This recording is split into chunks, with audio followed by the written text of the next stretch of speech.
You're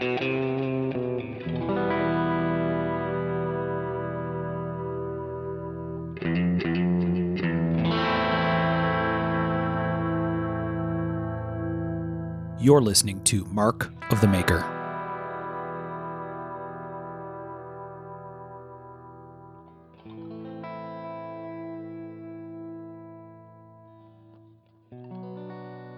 Hey everybody, I'm Mark Steiner and you're listening to Mark of the Maker. This is episode 93 of the podcast. We have a very nice guest with us here for a good conversation tonight. Let me make sure we have our folks with us. Sean isn't able to join today because he had some family stuff going on, but we have Mr. Michael Birch. You know, how's everyone doing today? Look at that. A fine greeting. Well done. Woo. And we have Mr. Tom Crine. Here. Role reversal. Yeah. Usually Sean always sounds like he has like a top hat and a monocle or something.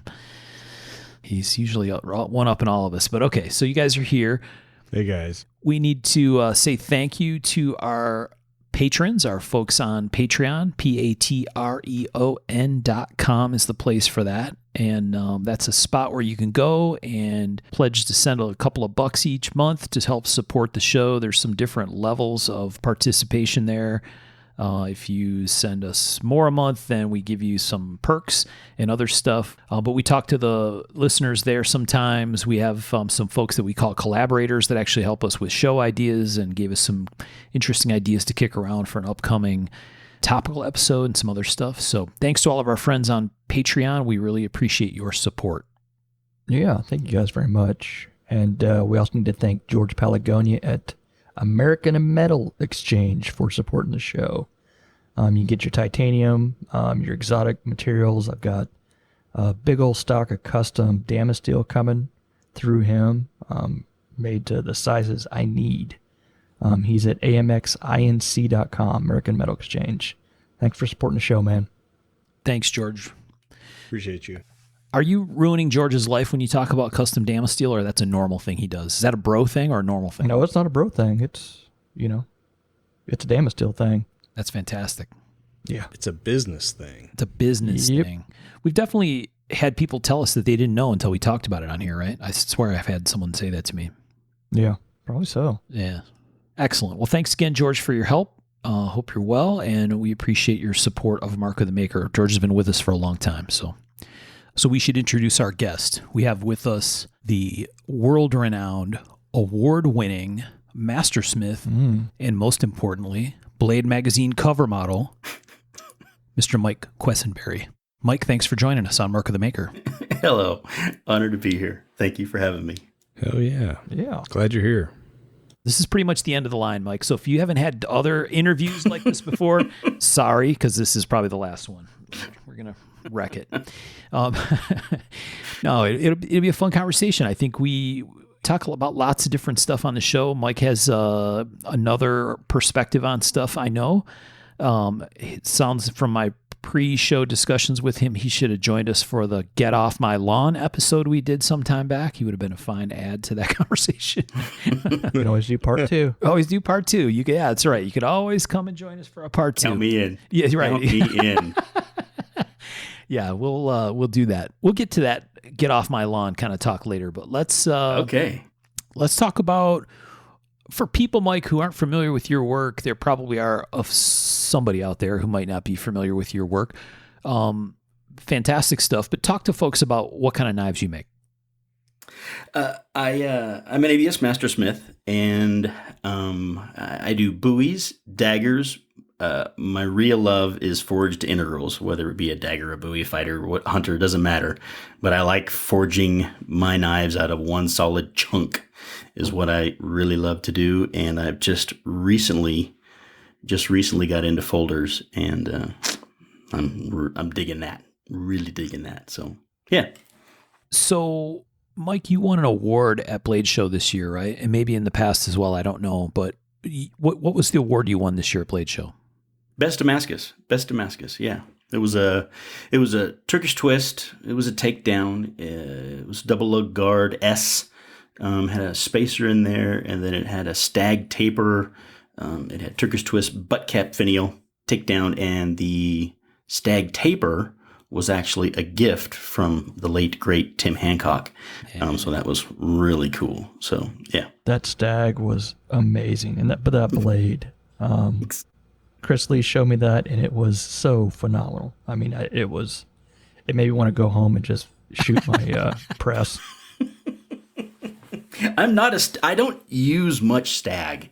And to be honest with you, that knife was initially going to get something else. I think it was going to make it a frame or whatever. I was going to do something different with it. And then I started going through some of my stuff, and you got your boxes of material, and I start going through, and I'm like, I think this stag taper is going to work on this knife. Yeah, let's do that. So anyways, that's how that came about. It worked. I unfortunately didn't see it in person, but it sounds like Chris was happy to show it off, and for good reason, right? Pretty fabulous piece. Mike, let's talk a little bit about, like we usually do with our guests, about where you grew up, what part of the country, kind of what your young part of your life was like. Like, were you outdoors kid, or more of a book kind of guy, or like what was your thing when you were a kid? Okay, so I grew up in Modesto, California. That's Central California. It's pretty flat, pretty boring, little suburban area town. It's mom and dad. Mom was a hairdresser, salon owner, and dad was an electrician. When I was younger, I did a lot of fishing, hunting locally in the streams, and then also in the reservoirs in the foothills above us. The hunting, we did a lot of bird hunting, quail, dove. There was a little bit of pheasant, but not much. We did a little bit of deer hunting, but deer hunting in California, unless you draw an X zone, it ain't all that great. But that's kind of where I started my younger years as far as my outdoorsy kind of stuff. Hunting for deer in California is a lottery thing, sounds like, based on what you just said. So the lottery is for the X zones, which are the really good zones. Yeah. But then there's what they refer to, there's the A, B, C, D zones. And those zones you can get over the counter, especially back then when I was a kid growing up. And you could go out, but everybody else was out there too. It was really bad. The hunting wasn't all that great. But if you drew an X zone, that's where the big muleys were, and that's where the higher populations of deer were. Check that and out. still to this day. Oh. Okay, it's not like that in Michigan. It's like November 11th or whatever it is rolls along, and fire away, boys. Yeah. Off to the races. But Just walk outside. yeah, right. Oh, very interesting. All right. So hunting and fishing. Go ahead. Yeah, California's a different animal. It is a different animal. It really is. And, Yes. with everything involved with California, Yes. it's a different animal. Yeah, for sure. What were you using as a kid? What kind of knife? As a knife, we didn't even know. I didn't even know what a custom knife was. Oh, it didn't have to be custom. Just we all had started with the basics and the good classics. So I think I still have this in one of my cases outside. It was like a bone handle. It was an imitation. Maybe you guys, because I hear you guys talk. You guys know models and all this. It was a hollow ground blade, and it had brass guard, it had brass pommel, and there was a bone imitation stag handle. And I want to say it had a little sharpening stone on the front of, the leather sheath. Does that ring a bell? Straight golden spike, maybe? I bet you're right. A charade of some kind sounds like, for sure. I'm going to guess it's a straight golden spike. Wow. You got Google? Yeah, that's impressive. You guys know this stuff. I think that's super cool. I don't know that stuff. Maybe. Yeah, I think it's a charade. Yeah, because they made some with a stone on the sheath too, I think. Trade definitely. Yeah, that rings a bell. I think that's it. Oh yeah, that's got to be. That was what one. I carried as a kid, and I remember that being a big deal, having that, putting that, when you're a kid. I mean, a kid, that's like a big deal to carry that knife, on your side. Heck yeah. I lusted after that in the like J.C. Penney's catalog when I was a kid, and I never got one. I did buy one a few years ago. Got that 36 grit, sharpening stone. Yeah. Right. It's a cool knife. Yeah, I think I still have that. I did have a knife that my dad made, and I remember him working on this for a long time, and I lost it when I was up quail hunting, and I went back and I looked for that thing and never found it. And I remember him spending a lot of time on this knife. He would work on it in the evenings after work, and it was a hacksaw blade with kind of a buoy shaped kind of profile. The handle was probably two pieces of Doug fir stuck together, and it had double lugs, and where the palm swell was, he had gone in and cut like checkering in the middle for a little grip. And I lost that thing, and I felt so bad. Yeah. Yeah, that really stinks. Mike, was it something that he made just kind of for laughs, or did he make it for you, or was it just sort of a, hey, let's go out to the garage and do something to keep busy kind of thing, or what was it? I think it was something he just wanted to do. It was something he wanted to make. And it was not for me. I think it was something he wanted to make and that we would carry with us when we were hunting. That was, something he wanted to do. Yeah. Was he but it was not, sort of it was oh, I'm sorry. See? No, I was going to say, was he always sort of a tinkerer, or, a dad that was always kind of making stuff or building something? He worked a lot. He's an electrician, so he was very good with his hands. He could, he knew framing and stuff like that. And definitely, I built my own shop, my first one. And having dad, as far as, a shoulder to lean on when it came time for electrical and stuff like that. I mean, that was huge, having that. I remember going on, I would go help him when I got old enough. I would pull wire and, just help is what I did. I was that, the mule. But it's all education. And I think electrical, definitely us being in shops where we are rewiring motors and VFDs and, putting in new components, running electrical to whatever, being able to know how to do that and do it correctly I think that's a good thing. Oh, yeah. There's been many walls I've ran against that, thankfully, the old forums and stuff like that, or, the internet or any book you can get a hold of was helpful and not, electrocuted myself. Right. I did that recently. Electricity scares me. I'll do the other stuff, but that stuff, you can't see it. Everybody's got their thing, right? Some stuff is like, no problem, not scared at all. Other stuff is like, oh, no, you don't. I was like like natural gas line at our house. I did make some changes to a natural gas line, and it's like, I'm not doing that. The house is going to blow up if I get it wrong. Not doing it. So you don't think electricity is ghost, do you? Is what? Ghost. Michael's just checking. See it. Michael's checking. You can't see it, dude. Well, yeah, when you can see it, it's probably gone horribly wrong. I mean, you can feel it. Yeah. Yeah. For sure. That's a sure thing.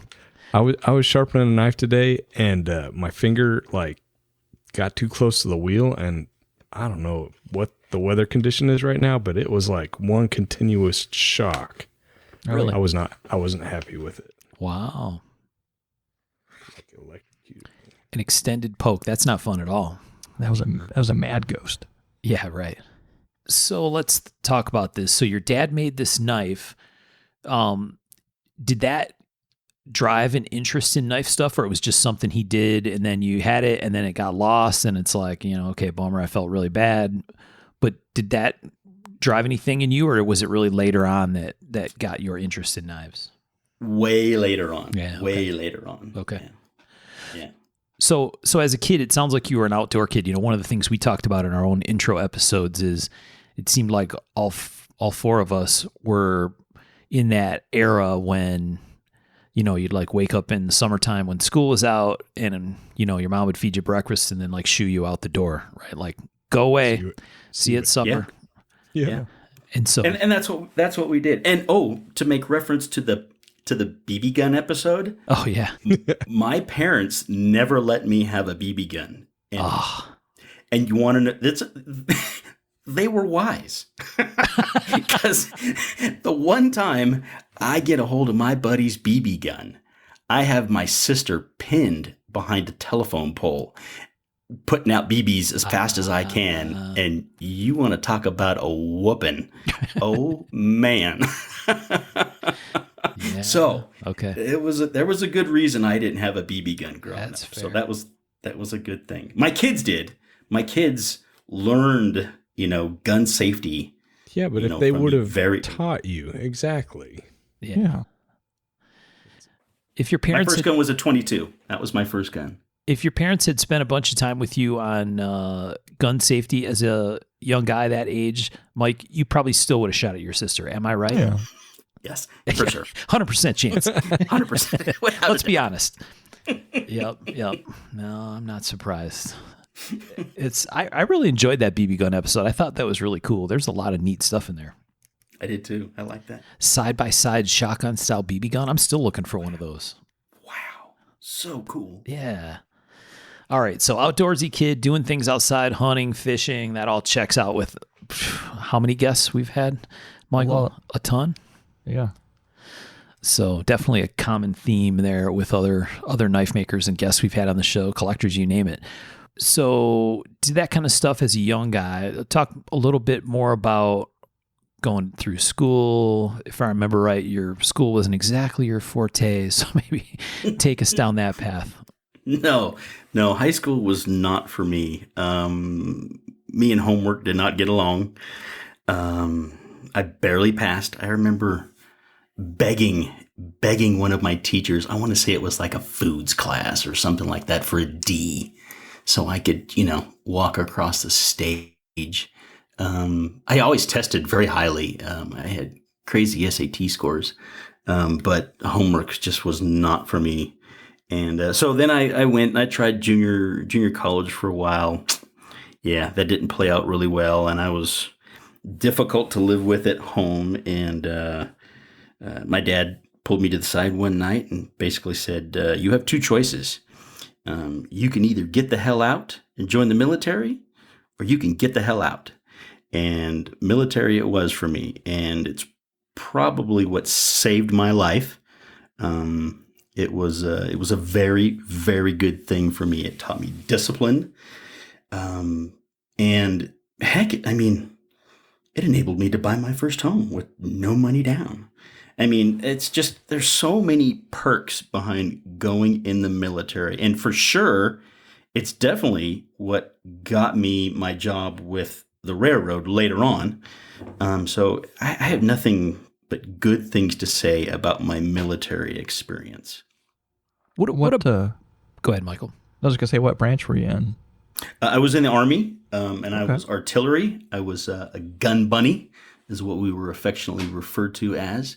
These were 90-pound rounds. It was a M109 howitzer, and they were 155 millimeter rounds that we shot down range. So yeah, that's what I did. Mike, what do you think about the military thing? Do you think that some of your earlier challenges were with, sometimes kids or young people have trouble with school, but they're very capable, and it gets down to a lack of focus or some attention stuff or whatever. Do you think that was a factor? And when you got to the military and got stuck into some super, super structured stuff, it just kind of snapped you into it? Or what, for you, what do you think that was all about? No. School's just not for me. When I got out, I went and tried, because, they gave us money. They gave us money for school. But there was a requirement. You had to pull a certain load, and you had to turn in grades. You had to turn in passing grades. And I couldn't do it. I still couldn't do junior college when I got back out. School's just not for me. I like reading. I have a huge knife library of books from, how-tos to just, picture books. But I like to read. I just don't want to study. Yeah. I think there's a definite difference between the two. I enjoyed, like, when I first started, I was intrigued with metallurgy and stuff like that. I enjoyed learning about that, body-centered cubics, face-centered cubics, all that stuff. That just was, it was a new thing to learn. And understand that was much later in my life. But I enjoyed that. I think if I had to, I didn't want to. Yeah, man. Okay. I don't know if that makes sense. No, it does. Well, yeah, and I think some of it's the subject matter. You weren't interested in what you were being taught, and that doesn't reflect really on anything except the fact that you didn't want to learn that. The stuff you are interested in, the metallurgy, stuff like that, you did study. You just called it learning. It's a whole different beast. Yeah. Mike's in denial about studying.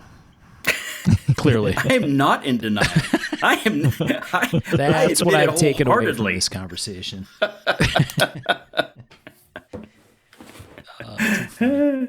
Yeah. All right. So what about the knife thing in the military at all, or not? Not yet. This is coming later. No, that's much later. So in the military, I got into, I met a buddy there, Rick Sorensen, great guy. We had a great time. We had lots of adventures together. And he got me into archery, and I absolutely loved archery. What kind of archery? You know what? I was never a traditional archery guy. I'm sorry. My first bow was a Bear Whitetail 2. Nice. And that was my first bow. And I had that for quite some time. The one thing, hunting in Georgia is way different than hunting in California. You can white-tailed deer and mule deer blacktail, these are completely different critters. They are nothing alike at all. What was so surprising to me was the whitetails they'd come on the same path every single day at the same time. You could set your watch to that deer coming right by your stand, and it's like, that's not the way it is where I live. And understand, now I live in the mountains. I have blacktail muley cross that come right through my yard, but I might not ever see that deer again. So, it's definitely different out here. They're different animals. Yeah. But anyways, that was my introduction out there to archery. And I just recently kind of gave up deer hunting. I've got so frustrated with California and all of that and taking away our places to hunt that I've kind of just thrown myself into fly fishing in my free time is what I do. Yeah. So the archery thing that your friend turned you on to was archery focused on the end goal of hunting. Sure. With a bow, not like it's necessarily like a target thing on its own. Because a lot of people do that, right? They're into archery, but they don't care to hunt. They like archery, right? And it becomes a target thing. For sure. And I did that up until, what was great was when my kids became of age. And my kids when they were little, would shoot bows. We'd shoot bows in the backyard. And we would go to, the 3D shoots. And that was fun. I really enjoyed the 3D stuff. That was, and I would do it all the time. And where I live now, it was made it easy. You could just shoot, whenever you wanted. All right. So you were in the military. You got it heavy into archery. And where did the whole military thing go for you? You were an infantry guy, and then you got into a different kind of role. So when I got out of it was artillery for me. It was just within like a couple months the Gulf War started up, and what we did was we trained. It was all desert warfare stuff. That's what we did. All our tracked vehicles, they were all painted desert camo, and I wasn't married, didn't have a girlfriend, and it's like, I want to re-up again. I want to go back in. And so I re-enlisted active reserve but not, there was no combat MOS nearby. And just down the street from my grandma's house, there was a reserve drill sergeant unit there. And I went in and talked to one of the guys. I didn't know what they did, but the man tells me what they do. And I'm like, I thought about that. And he wanted to bring me on. He goes, we'll start your schooling. And I'm like, yeah, I can do that. I said, I was really good at anything basic training. I could shoot, I could run forever, do 100 push-ups, all that stuff. I mean, I was built for basic training. And so I did that. I went through the school, got my hat, and enjoyed it. And a lot of it is just teaching. The days of the drill sergeant that, beats the crap out of you and stuff like that, that definitely went away. I remember hearing a story right before I left the unit. There was a drill sergeant who, as this is a reserve drill sergeant, who was thrown in the brig for verbally abusing a private. And to me, and if you understood verbally abusing a private, that just blows my mind. This is what really chucked Isn't my that eye. in the job description? Here's and it's right? Exactly. And the thing is, as a private, if you cannot take any words that I'm throwing at you, why are you here? Right. Do you know what you signed up for? Right. What year was that? Oh God. So this is, well, when did that Gulf War start? So, 93. 91 is Yeah. 91 is probably when it started, right? Yeah. And so when I was done, when I was getting my hat is when this story was coming out. So that was probably like in 93. So it's wartime, right? I mean, Yeah. This is a real thing. This is what's going on. I mean, these drill sergeants are preparing people to go overseas. Right. Yeah. You need to have, I don't know, you need to have your head on your shoulders.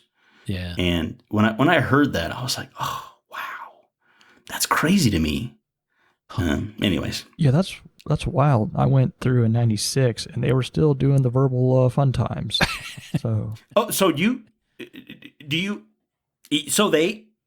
maybe they changed. Yeah, there was no, I think that's sort of anytime anyone goes to boot camp, the next generation has it easier type of thing, because we heard about how they had the cards after we got through, where if they had emotional distress, they could put up a card. And we just laugh because all we can think is them taking the card and telling them to throw it in the trash or something. Right. You know where that card's going to go. Yeah. Wow. Yeah, I heard about the cards. That was definitely after me. Wow. But you were not spared from verbal abuse, Michael? Is that what you're trying to say? No, they still yell. Some of the greatest sayings I ever heard of came from boot camp. Yeah. They were amazing. Birch was verbally abused. He should have thrown up his card. Yeah. All right. It So didn't bother me too much. drill sergeant, what made you leave the whole scene, Mike, the drill sergeant thing? What led to that? So in 93, I got a job with the railroad with Union Pacific, and that took me all over the place. So I worked out of Stockton, California, lovely place. Saw all sorts of crazy things down there, and worked out of there for just shy of a year. And I had my manager pull me off to the side one day, and he's like, "Hey, we got a conductor class starting up. We got an engineer class starting up." He goes, "You want to be a conductor or you want to be a pussy engineer?" And I said, I think I want to be a pussy engineer." Right. So he goes, "And with that, if you want to be an engineer," he goes, "you have to take promotion to Elko, Nevada." And I was recently married. We didn't have any kids. We had nothing to tie us down. So my wife and I packed up our stuff and we moved to Elko, Nevada. Wow. And Elko is, oh man, we found a place at the base of the Ruby Mountains, which If any of you know Elko, Nevada, it is incredible. And back then it was definitely a smaller town. This is, 28 years ago. Yeah. And I went all over. I was a fly fishing fool. I bounced all over these hills, mountains, and streams and lakes. And I just had a blast. And so that was the beginning. And I worked for the railroad. So, but that's not the important part. That's not the important part. That's just a job. But the fun part was living in Elko, Nevada back then because I really enjoyed it. I loved it back there. Yeah. That's fantastic. So what's for the railroad uninitiated, what's the difference between a conductor and an engineer? So the engineer drives the train. We refer to it as running the train. And the conductor, if there is any work that needs to be done, if there's something that malfunctions in the train, he goes back, repairs, does something like that to the train. And if there's cars to be set out, that's what he does. Okay. That's the conductor's job. Gotcha. Oh, yeah. It sounds like you made the right choice. Yeah. Because Elko in the wintertime is cold, snowy, and nasty. Yeah. And I like, it's nice being in the heat or, heated cab or air-conditioned cab in the summertime, so, yeah. Birch, did you think I was lining up some kind of railroad joke with the difference between a conductor and engineer? No, I was just going to say apparently one's more manly than the other. That was my takeaway. Yeah. It's a good observation. Based on all the data we have at the moment, it seems like that's the case, right? Should have told him that he can't verbally abuse you. That's right. You should have held up a card, Mike, when he presented you those options. I feel emotionally distressed by this situation, sir. Nice. So Union Pacific, that's why I wondered about conductor was like, okay, how does that work because Union Pacific is hauling freight basically, right? Transporting stuff. Yep. So yeah, very interesting. All right. So that job, it sounds like is a thing where you basically need to be connected to a spot where there's, I don't even know what it's called, a train interchange where Terminal. Okay, where the cars are being handed off to get sent in different directions. Correct. Gotcha. So you're based out of a terminal. Okay. Yeah. So you're in Nevada. So yeah. So I worked out of Elko for about a year. We were having a house built. Foundation got poured, and then I learned about seniority the hard way. Oof. And I got cut off. They told me when I went there, I had to fulfill a 5-year commitment and I could not move. But they didn't inform me that I could be bumped out. I didn't understand the difference. And so I had to chase my seniority, ended up in where I live now, which is Blairsden / Gray Eagle. It's a little community.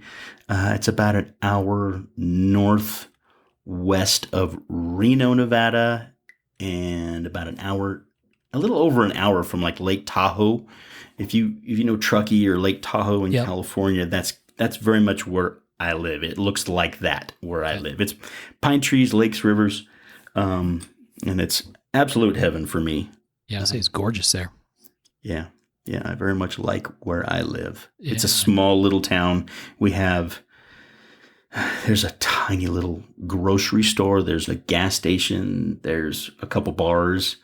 There's some restaurants. There's primarily what we are is a vacation town in the summertime. We have lots of golf courses, hiking and stuff like that around. But these people go away in the wintertime. And I very much like that. I like my little town in the winter.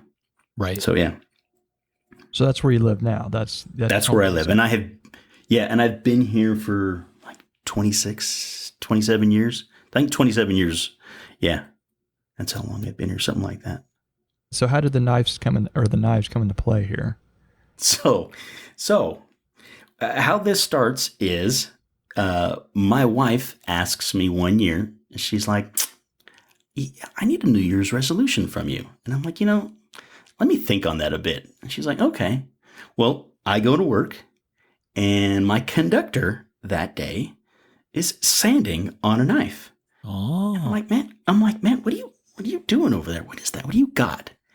And he's like, I'm sanding on my knife. I'm like, you made that? You made that knife? Yep, I made that knife. I'm like, wow, that's cool. I'm like, can you show me how to do that? Nope. I'm not going to show you how to do that. Oh, man. I'm like, okay. And so we talk about, I'm going to train with this guy for 12 hours. We got time. We got time to talk, and I can keep digging and poking, and, I got time for this. So, by the end of the trip, I'm like, well, you make these for other people? He's like, yeah. I said, well, will you make me one? It's like, sure. So he makes me one. I'm like, oh, that's awesome. I love this thing. Well, quite often we'll work with these same people over and over again over time. And I catch another trip with this guy. And I'm like, hey, man, you can teach me how to make a knife? And he's like, yeah, fine, whatever. Yeah, I'll teach you how to make a knife. Which one do you want? And he shows me. And when I picked out the first one, I went to his house, and he had a 3-ring binder with silhouettes of these knives, these different models. And there was this little clip point that I liked. I'm like, oh, yeah, I want that one right there. Okay, cool. A couple weeks go by, I get a knife. Awesome, love it. Little hollow ground, soldered on brass guard, and walnut scales with corvies. And anyways, I'm like, this is really cool. And so I keep bugging him to make, and so anyways, back to the beginning of this thing. I go home, tell my wife, New Year's resolution, I want to make a knife. That's the New Year's resolution. That's where this started. Okay. So somewhere between him saying that, yes, I'll show you how to make a knife, I learned about Blade magazine. And I get a copy of Blade magazine. I'm reading it, and I'm learning about these different makers. And somewhere in there, he gets me this blank. And this blank is the whole thing. And it's got holes in it. It's got the slot for where the guard goes. It's hollow ground. The whole thing is like 60 grit. It's like 60 grit scratches over the whole thing, except for the bottom of the ricasso is polished. And I noticed the polished ricotta. I'm like, that's weird. Why is that little piece polished? But everything else is 60 grit. And he hands it to me. I didn't notice the polishing until later, but he hands it to me. He's like, okay, go ahead and sand this all the way down to, 600 grit or whatever it was. And then bring it back to me when you're done. Okay, so I bring it back, and we solder on a guard. And I'm starting to learn, because I'm reading.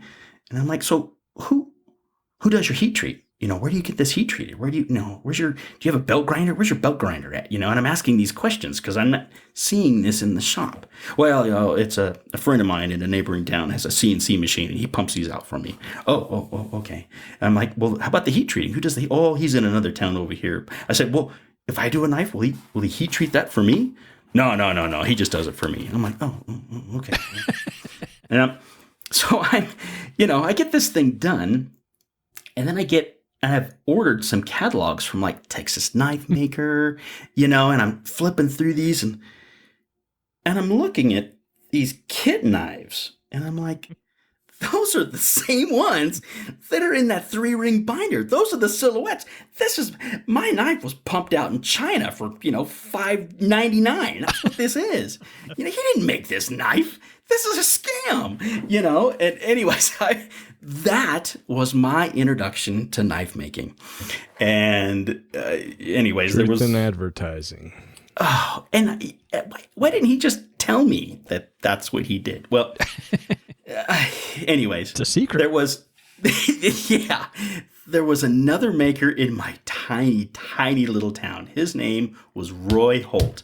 Roy Holt, a great guy. He was a retired truck driver, and he made his own knives from scratch. He was a walking encyclopedia of stainless steel composition. And, he had his own little even heat. He made his own grinder, and he was very proud of his heat treat. And that's where knife making started with me, was with Roy. And so, yeah. Wow. Yeah. So what year was this, Mike?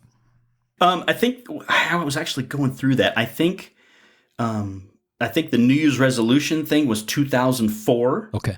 And so during 2005 is kind of when I met Roy. Okay. And I made a couple knives, and he would give me stainless steel, and I would grind the hollow, and then I would go home and hand sand on my own. And once I was done with my hand sanding, I would come back and use his buffers. And eventually, I was stealing as much money out of the checking as my wife would allow, trying to buy, knife making equipment, because, you need so much stuff.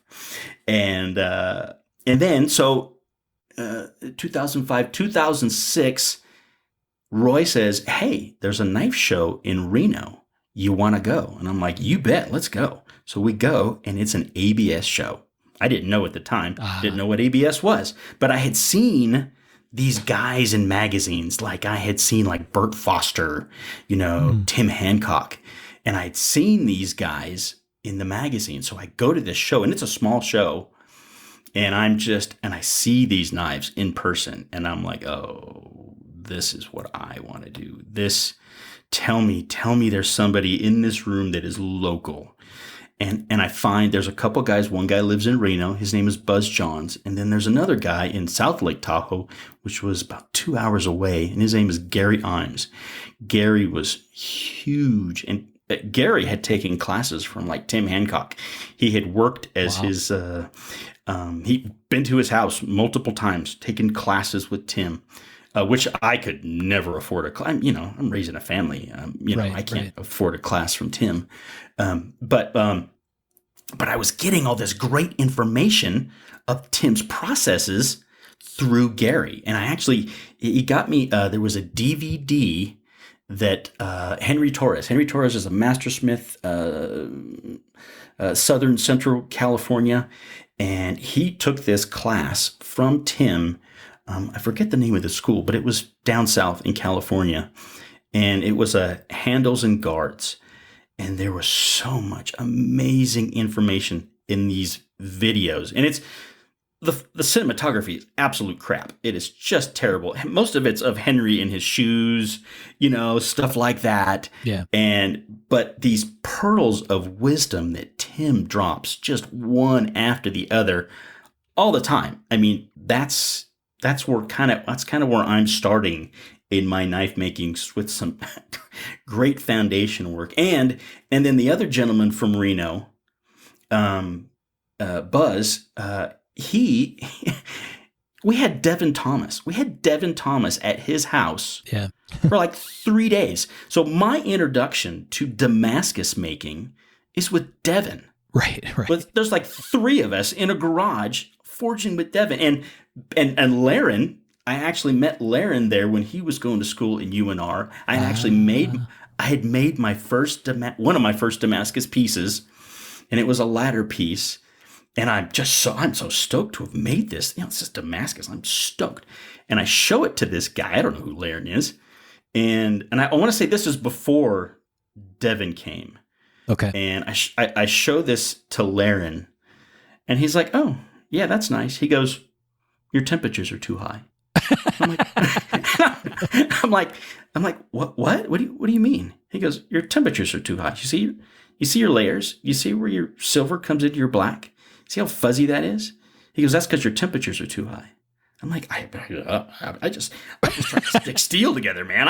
That's all I'm trying to do, And then I think it was shortly thereafter, I think Devin came up to visit his son going to school, and he hung out for a few days, and I got to learn about proper forge welding temperatures and so many other things. Yeah. So that's awesome. That's a very Devin thing or a Laren thing to do, right? Oh, your temperatures are wrong. Yeah, just like that. Right. It's simple. Yeah. Oh, that's fantastic.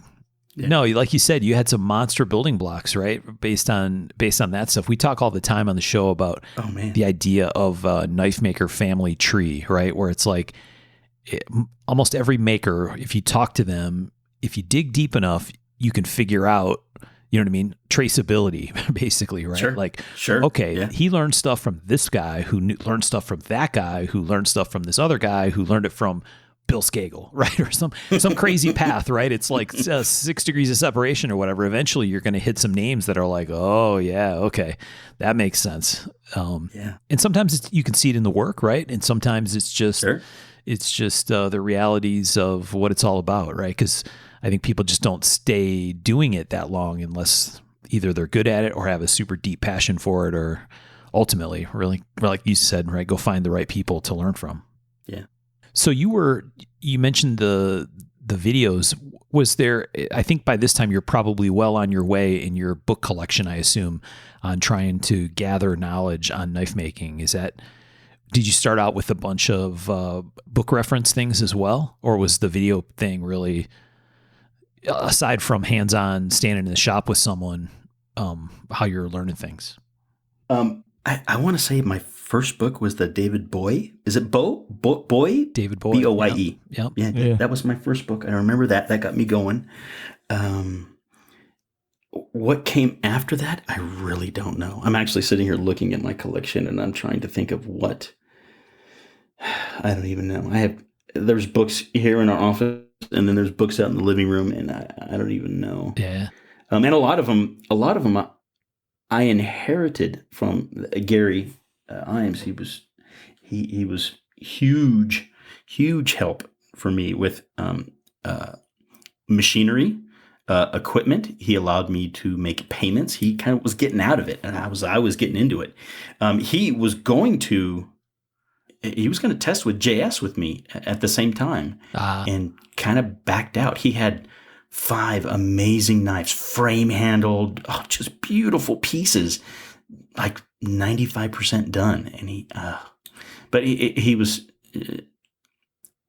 amazing. He really did beautiful work. And he was very. I can't express how much he helped me, get a foothold with machinery and stuff like that. I know, like when I did my JS test, the knives that I built them on it was a Coot 2x48 belt grinder with a Montgomery Ward motor mounted to the side. That's what I made my knives on. Wow. For my JS test. But that's, you just start with what you can afford, and so any different either. Yeah. And the thing is, I've heard people talk about, you got the TW90 or whatever. Oh, bullshit. I thought I made some damn fine knives just with a 2x48 and some time. That's what I refer to it now as. It's just time and sandpaper is what it is. And that's, to me, back then, I had a lot of time. In between work, of course, and raising a family and stuff. Right, but that's, right. you find time for that. Yep. And that's what it was. It was just putting the time in. Yeah, it's an important thing we've talked about a bunch on the show before, about how sometimes makers come to it and, like you said, right, they don't really dive into it from a time perspective until they're ready to buy whatever is the new hot latest grinder and a bunch of equipment to get started. And I think it's been a pretty common theme with guests that we've had to say, no, start now with what you have, and what you don't, you will eventually get, and you're going to get it by putting the time in and, going after it. Waiting until you can build a fully equipped, stocked shop, right? Maybe that's not always the best answer. I mean, if you can do that, it seems like it's wonderful, but it's fantastic. But if you have enough passion, you're not going to give a shit what you have. You're going to make something out of what you have around you. Exactly. Yeah. And it's probably not politically correct anymore, but what it's saying is not the arrow, it's the Indian. Right. Yep. But there's a lot of truth in that. And now, were you doing the forums at all at that time? Because I remember seeing your pieces start to pop up, around that 2006, 2007 time. I was very much involved in the forums. I loved the forums. What pushed me away from the forums were the arguments I would get in with people that never made a knife. And I got tired of that. I got tired of arguing with people that hadn't done anything. But they were self-proclaimed experts on all sorts of things. And I got tired of that. So I went away. But yeah. I know you know what I'm talking about. Yeah. Oh, yeah. Very much. But I remember seeing your pieces and being like, holy shit. I mean, being pretty blown away pretty quickly with the stuff you're putting out. And it's like, when you first made that Damascus stuff that, Laren put down, were you pretty much like, were you just struck at that moment, just like, this is something I am going to do? I mean, did it just hit you like this Damascus, this forging is something I have to do? Yeah, for sure. I was just, oh man, like a moth to a flame kind of stuff. And I want to be upfront about this. My initial introduction into knife making was not focused on performance. It was not focused on forging closely. It was about the ability to grind cleanly, nice finish, all that kind of stuff. That's what I was being fed, and I didn't know any better. Right? Yeah. You only know what you know. Yeah. I just didn't know more. And once I got my JS test, once I passed my JS, somewhere in there, Gary heard that Tim was kind of taking on students, like pro bono kind of thing. And he's like, hey, you need to take on this guy. You need to take some time with him. And so Tim put me up. All I had to do was pay for my flight, and he had me teach a class at Travis Wirtz's first Hammer-In. And that's where me and Tim kind of met. I slept out in his camper. We'd be up at the crack of dawn. And when it was dark, I mean, we were in the shop at dark, and we came in when it was dark. And we worked our butts off all day long.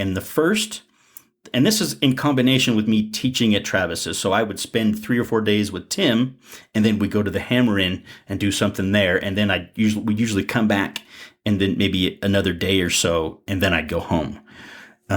And Tim, the first few years, it was an information download of just dumping information. And I'm just trying to absorb all I can from Tim. Oh God, it was fantastic. I just loved it. Ate it all up.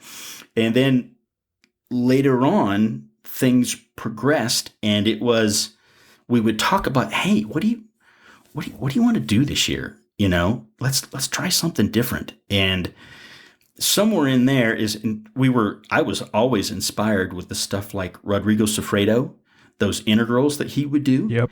And we're like, okay, I want to try this, Tim. I want to try to make like what Rodrigo does. I want to do and it's, there's a piece of steel with bolsters that are forge welded on. Some of them will have a tang in there, but it's a forge welding process. And to this day, I don't know how Rodrigo does it. And a lot of I could call and ask folks that would tell me the whole thing, like Adam and Haley, and there's a bunch of others that do this process. And I have an idea how they do it. I think I've seen Adam do part of it at a get together one time. But anyways, that's what I wanted to try. And Tim's like, yeah, let's do that. So we spent a whole weekend trying to do this, and I was never happy with my results. And that is kind of what pushed me into what I do now, of taking one solid block and then forging a tenon that's a blade, forging a tenon that's a tang, and then pulling out the lugs. All those are all forged from one chunk. And go ahead. Were you talking about just doing an integral, or were you talking about the keyhole specifically that you guys were trying to attempt? Yeah, I've never done a keyhole. I've never done one of those. Okay. What we made at Tim's, and what's funny, I just came across it here just last week.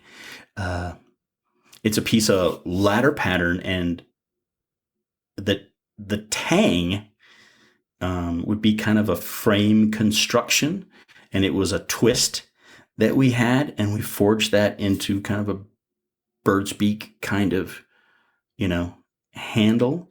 And then where the blade and the tang came together, there was the bolster and the double lug guard were forged on top of those to become one. And there were some pieces in between to make up the gap, which is the spacing that was the blade and the tang. But there was, bolsters welded on top. So it was a huge forge welding process all happening at once. And I was never happy with the results. I would get forge lines in there and I didn't like it. So I kind of steered away from that process. Rodrigo and Adam and those guys, they've got it down. They've got those things dialed. But that's what kind of led me, away from that style of making. And I ended up, doing what I do now. Yeah, I feel like I see a lot more of the forge weld stacked integrals in a lot of the kitchen knives these days. Sure. Yeah. Yeah. So and I actually did. You're kind of moving away. You didn't like doing that as much. You like doing it fully integral pieces. Correct? Yeah. And I did one that was successful. I think it was one of my first shows. I had it was tiled W's. And I'm like, because I really like the integrals. And I'm like, I wonder if I could just stay. And this is before I was not a JS. I didn't know about Rodrigo. And I just took couple pieces of W's and forged them onto what would be the bolster. There was no guard. It was just the regular traditional, like round integral, with pulled down choil and stuff. And this was a stag. I don't say it was a stag taper that was on this piece. And I remember taking that to a show, and Shane Taylor was there. Do you guys know who Shane Taylor is? Yeah. This is a Damascus extraordinaire, Shane. And he looks at that piece and he goes, "How'd you do that?"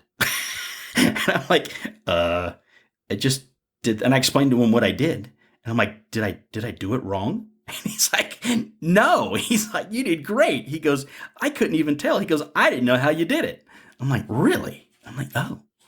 Because I didn't know, something kind of popped in my head. I'm like, why don't you just take 2 more tiles and stick them right where you want the bolster to be and forge weld those on and make an integral out of it? Oh, that's cool.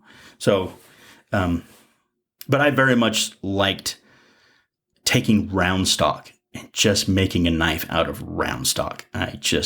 That's what got me going. I saw guys like Bert Foster. What a stud. You see guys like this and like, that's what I want to make. That was the progression, was those, just forging those from one piece. And I just really like that. We've mentioned him a few times on here about how he absolutely paved the way for a lot of bladesmiths. Without a doubt. And where that industry went. I got to ask a question about, as far as your integrals and stuff go, you can tell by looking at your knives, you're very much a perfectionist. How do you keep your center line center when you're doing a integral?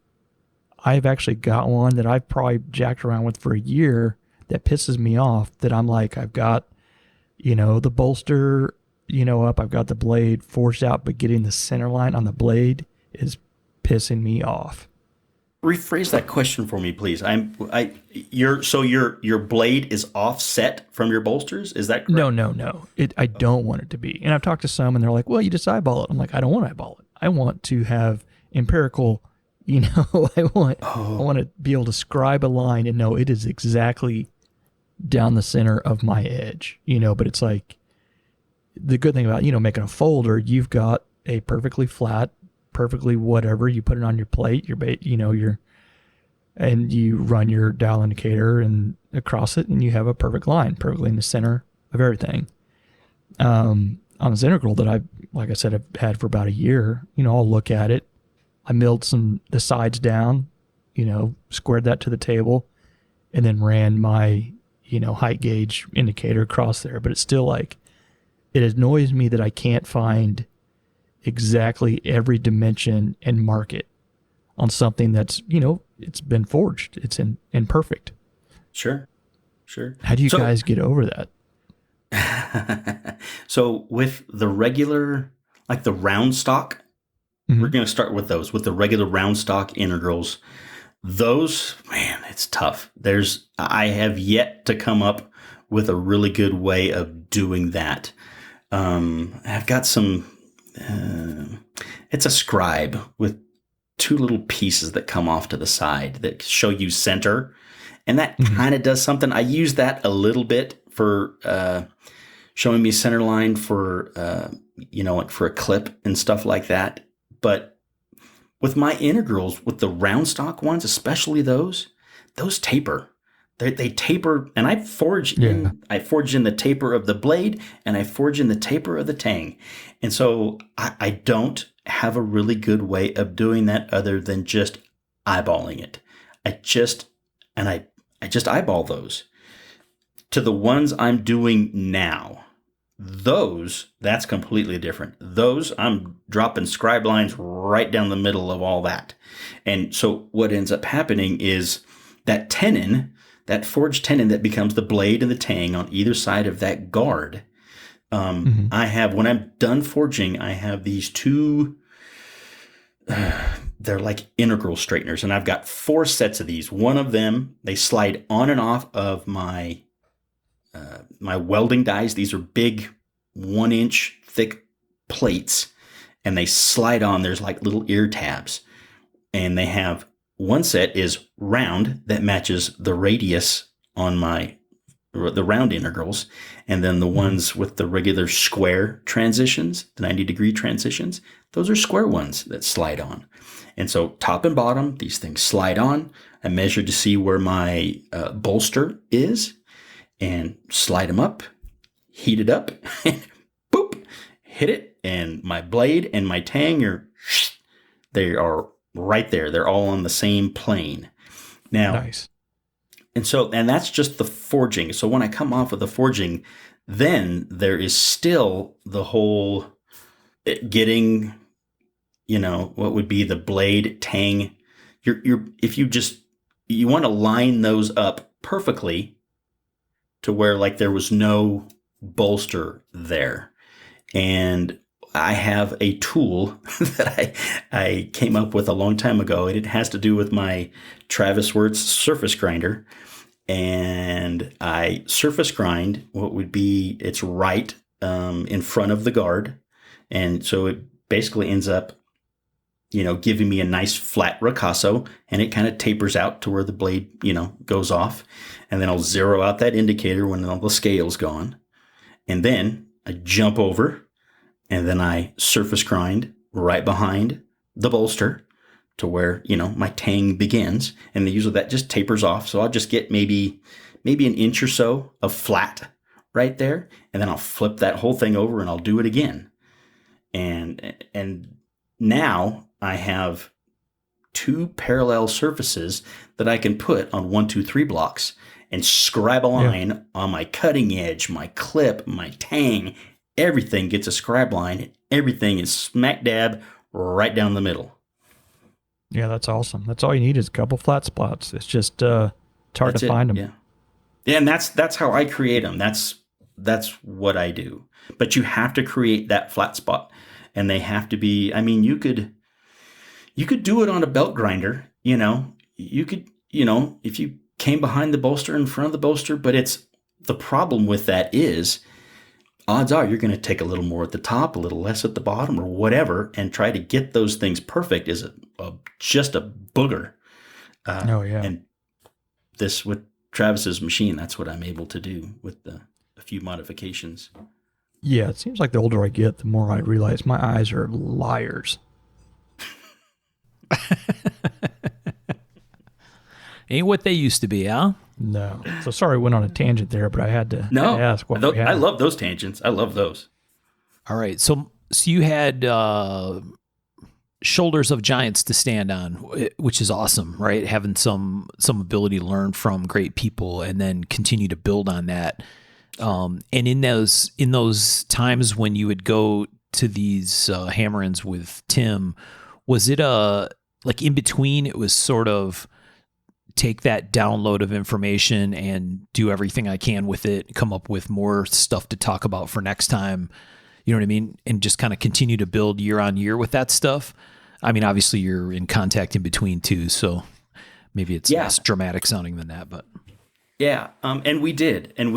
And every year we would just do something new, you know? And sometimes there would be other people in the shop with us and we'd share different things and, you know, hey, Tim, I learned this new thing, and I would share stuff. And we would get in arguments, you know, because I remember one time he flat out yelled at me, and it was, I want to say we were talking about heat treating, and he's like, it was contrary to what he believed.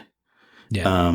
And I think I want to say it went back to, I don't remember. I don't remember what it was, but you know, I was trying different things. I was all over. I was learning on the internet. I was learning on forums, you know, and I would talk to different guys and, you know, try different things. I think what kills me in this industry is certain people, they will learn from a mentor and then they never do anything. They just do that same thing over and over again. Yeah. And they don't have any thoughts of their own.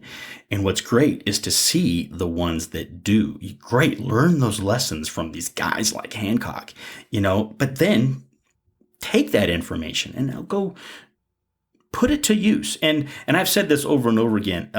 The most important thing I learned from Tim, and don't get me wrong, I have learned countless tips and tricks and, you know, great ways to build a knife.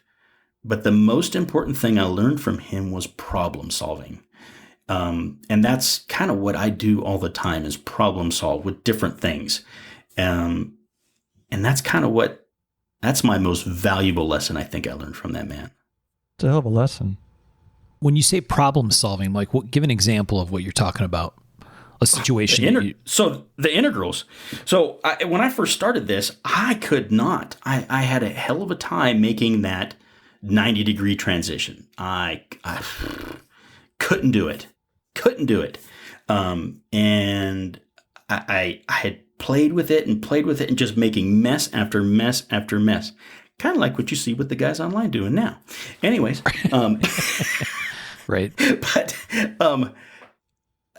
But back then, there was a blacksmith friend of mine by the name of Brett Moten, fantastic blacksmith. And I run into Brett one day and I'm like, Brett, I'm struggling with this tenon transition. What do you how would you go about this? And he goes, here's a book by a man called Lilico. And Lilico is, and this is nothing new, what we're doing. I mean, these guys forged 90-degree transitions 100 years ago. This is what they did for industry. And anyway, so Brett helped me out with that. But it was going home and then making dies, making tooling, trying things out and failing, you know. It's failure is just an amazing teacher, and I have failed. Oh my God. But that's how I would learn, because I didn't have anybody to teach me. So I would just go out and make messes. And I want to go back to this working for the railroad. I have been very lucky in the fact that the knife money I didn't need it to pay my mortgage or put food on the table. Yeah. You know, I could take a month or two or whatever to go down a rabbit hole, you know, like W-2 and playing with hormones. This is, 15 years ago or a dozen years ago. I spent, I don't even know how long, just screwing up W-2, trying to figure out hormone and, proper temperature and taper and all these different things to produce a good hormone, and to make a badass knife in the process. I had time to play, yeah, and research these things. And that's kind of, anyways, I'm all over the place with No, that no. stuff. But It's good. I think, sometimes we get into that kind of conversation with people, and I always have to ask, do you think that, in your case, it sounds like, to the casual observer, that journey and those failures are part of the reward of doing this for you? sure, Is that without fair? a doubt. Yeah. Without a doubt, for sure. You bet. Yeah. Yeah. The ability to go and spend the time to learn that stuff, oftentimes the hard way, probably, right? There was no YouTube back then. There was no YouTube. Right. Yeah. But, every time I've had an experience for stuff that I do, whether it's for work or hobby or whatever, right? And it's some kind of hard fought battle, and then bang, you find it. Then it's like, oh, okay. That was rewarding, right? I wanted to pull my hair out for a long time, but gosh, I feel good about having gotten there when it's all said and done. And, a combination of those kinds of experiences over time, that's what creates stuff like what they call wisdom, right? Like, oh, next time when I solve this problem, or when I'm trying to do this certain thing that I know I can do, I just don't know how, maybe they get a little easier or different, or you can recall on some of those experiences along the way. And now maybe you're going after more adventurous things to try to work out, right? For sure. Yeah. I think that's where that problem solving definitely comes in handy, because you aren't trying to do the same thing over and over. Right. And I saw, like, not too long ago, your wife had a bucket of, reject blades. Yeah. And I hate to say it, but it made me feel better, seeing that big. Because I have that sort of stuff. I have all these reject blades that I sometimes feel like, damn, maybe knife making isn't for me. When you sort of see the scope of your failures, you're like, I don't know. But then you see other people that have that same stuff, you're like, oh yeah, that is part of the learning process. And if you don't have this bucket of junk, then you're probably not trying to learn something new. And at least that's what I tell myself, when I mess a bunch of shit up. But I think it's part of it. I agree. I totally agree. Yeah, ain't nothing wrong with learning it the hard way. Aside from, well, I think that's the thing, right? We've had a bunch of conversations on the show about Michael doing a lot of that kind of exploration stuff, right? Where it's like, okay, I'm going to make knives. I got to put food on the table. I got to pay some bills, whatever. And, here's this project I've really been wanting to do, right? And it's off in the weeds project that, okay, if all works out, and it usually does, I think, right, over time, that's actually going to turn into something that, okay, I can actually use that, right? And then that fits with the business piece of what you have to do. But a very common theme as far as something that is a rewarding piece of what you do, right? The ability to go play. 100%. And I don't want to dog on YouTube, but I think because there's so much great information being put out now on how to do something, but these people aren't learning how not to do it.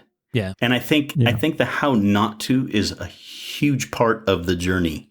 And I think it's really important that they're kind of missing out on some of that stuff. I don't know. That's just my 2 cents. Ah, there it is. Now we're getting into it. Get off my lawn part 2 just started, people. Is that I haven't heard that episode. That's okay. That's my next one. I gotta hear the get off my lawn one. That's I'll be okay. No, the next one. I don't know. Maybe this is maybe really it's a generational thing. I mean, certainly technology has changed all of this stuff, right? Where you go from the days of you can't learn about stuff unless you go apprentice with someone, right? You can't learn a trade unless you actually go find someone who knows that trade and learn from them, because maybe there was no school for it. Maybe there was no internet, right? Maybe you didn't even know there were books where you could go learn about stuff like this for any kind of trade, right? Let alone a craft like bladesmithing or knife making. And so I don't know. It's funny because I sit and think, okay, is it beautiful or unfortunate it's probably some combination of both, right? That all of these resources are out there. We've kind of had this back and forth a bunch of times on the show, and it's always an interesting conversation, right? Because I mean, on one hand, I joke around that, YouTube must have like completely destroyed the appliance repair guy industry, right? Oh, like, yeah. Like I haven't paid an appliance repair guy in 25 years, right? But thanks be to the internet for that capability, right? Because hey, my furnace stopped working. I can't figure out why. YouTube, right? Put in my model number on my furnace. What's not right? I go downstairs. Yup, code 22. Look at that. There's a code 22 video. I go buy this part off of eBay for $120. I'm back in business instead of $1,500 furnace repair, right? And okay, so sorry, furnace guy, but maybe that's a journey I didn't need to go on, right? Personally, I just want to fix something. But to your point, the same is true even, I think, like, doing engineering stuff like I do, the other kind of engineer, where it's like, we have all these fantastic analysis tools, and today we have engineers that design stuff and do it all completely virtually in math and have no experience with, can I actually make that part? Or, you know what I mean? What's going to happen when I go to test it? Or, how does it interact with another part? Whether it's metallurgy or lubrication or whatever, right? It's like, I don't know. It's this weird thing. So, I'm on board in Get Off My Lawn Part 2, right? Like, it's because you never spent time getting hot oil in your face down on the test dyno, you chump. But okay, but it also, there is a fair point to say that stuff's kind of cool too, because now we can design a zillion different things and do it faster, and the analysis tools get better. But there's definitely something to be said for living through it, right? Because you don't forget those lessons very fast. I agree. Yeah. No, it's like we went from this black hole of no information to too much information. Yeah. But I feel like I was kind of lucky to be in that event horizon time of where we had information. You just had to search for it. Yeah. And I don't know. I think it would be even harder now to try to pick up and learn, because more information means more ability for there to be misinformation. And there's no real, metric for saying, there's no like moderator of the knowledge of how this is made to be like, no, bro, that's not going to work, because it doesn't matter anymore. You can just say it. And if it does it, it's out there. Right. There is no board. There's no board to appeal to for, hey, that guy's full of shit. He's teaching people the wrong way. And right. And you certainly see stuff like that. Right. And, I don't know. Yeah. You wish there was, this sounds like an episode of Black Mirror, that you wish there was a little quality indicator, 5-star checks out, fact-checked version of how to do something, right? Because there certainly are some sketchy versions of some stuff out there. No, then it'd just be like, no, the fact checkers are wrong. Edge packing is real.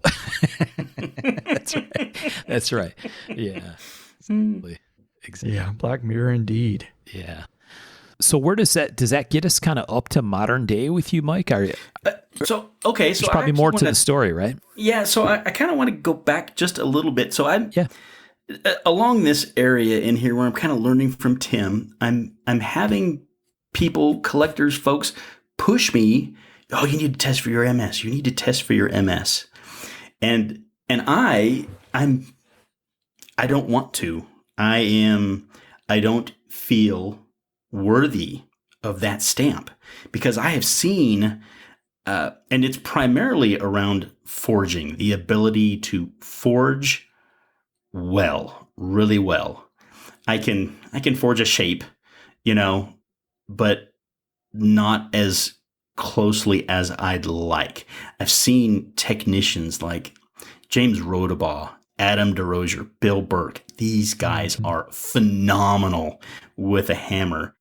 Yeah. So it's also strange how we as makers, we draw lines in the sand of what we believe is the right way. When, Mark reminded me the other day, there's no rules in this. And I was like, that's a good point. There is no rules. We just need to make what we want to make and make it how we want to make it. And I've said that. I 100% agree with you. I've had people come up to me like, "Oh, well, did you forge that? Did you forge this, or did you do that a certain way?" And I'm like, actually, no. If I would have forged that in, I think that would have destroyed the pattern in this Damascus. Where with this type of Damascus, I'm going to forge, I'm going to pull the choil, I'm going to forge my bevels, and I'm going to do all that because that's going to make that knife look better. But if I do that pattern, if I tried to forge in that point or pull the choil or whatever on this pattern, I think that's going to ruin it. And at the end of the day, my goal is to sell that knife, right? Yeah. I want to make a functional, attractive thing to sell to the customer. That's the goal. And however that person, me or whoever, I've never poo-pooed on, people's techniques and methods. I don't care how you make a knife. Just make a cool knife. I don't care how you get there. It doesn't matter to me. And I don't have a problem with stock removal. I don't have a problem with stainless. You don't have to forge everything. Do I like to? Sure. But you don't have to do anything. Just make a cool knife. If we all did the same thing, it'd be totally boring. It would be. Yeah, for sure. But now you can, when someone says that, you can be like, well, I feel like I won an award for this or something. I don't know. Just carry that around with you. That's right. The award. Yeah. I mean, I guess I could forge that tip in, but here it is. Right. Yeah. Mike's carrying that Blade Magazine award like around in a small backpack. Oh, really? You have that opinion? How unfortunate. Boom. Too Anyway, so I want to get back to the whole Mastersmith journey thing, trying to get there is I pushed myself. I wanted to be a better maker. I felt that I should know a little bit about folders. I should know a lot more about forging because I did not feel my work was worthy of an MS stamp. And I wanted to, I was fairly certain I could make the knives, the quality that they needed. But I didn't feel that I was there on my, little journey. I just wasn't there. And so I devoted. That's healthy. I mean, I think we all feel that. I mean, seriously. Michael? Yeah. No, I understand what he's saying. I mean, to me, it'd be like the Mastersmith is more important than being able to pass it. The integrity of the stamp. Yeah. Yeah, for sure. And that's what it was for me.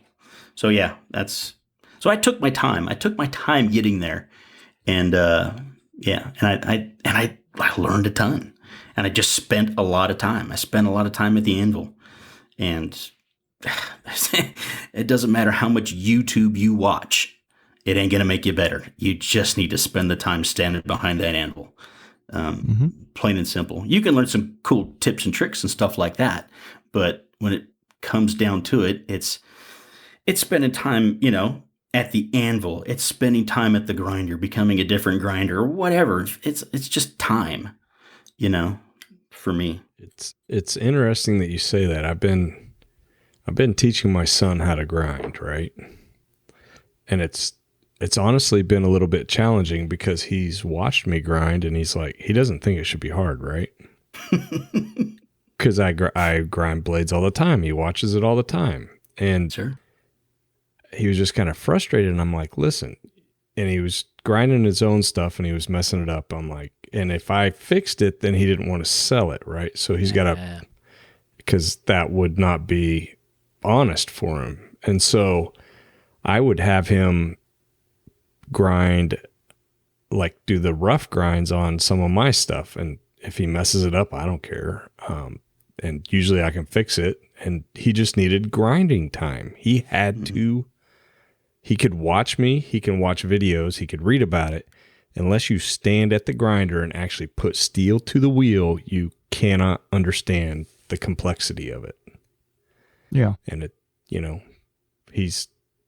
he'd just be, I'd tell him something and he wouldn't get it. And Then about an hour later, he's grinding. He's like, "Oh, I get it," and he'd come show me, and because you have to hold it, you have to grind it, So yeah, it was kind of fun. I recently went through that with my son. He made his own knife, start to finish, and wanted to forge it. And Awesome. We had forged this thing out, and he's getting ready he wants to grind, and I'm like, I think you should practice. Let's practice a little, just on some mild steel, and then he realizes the difficulty in this.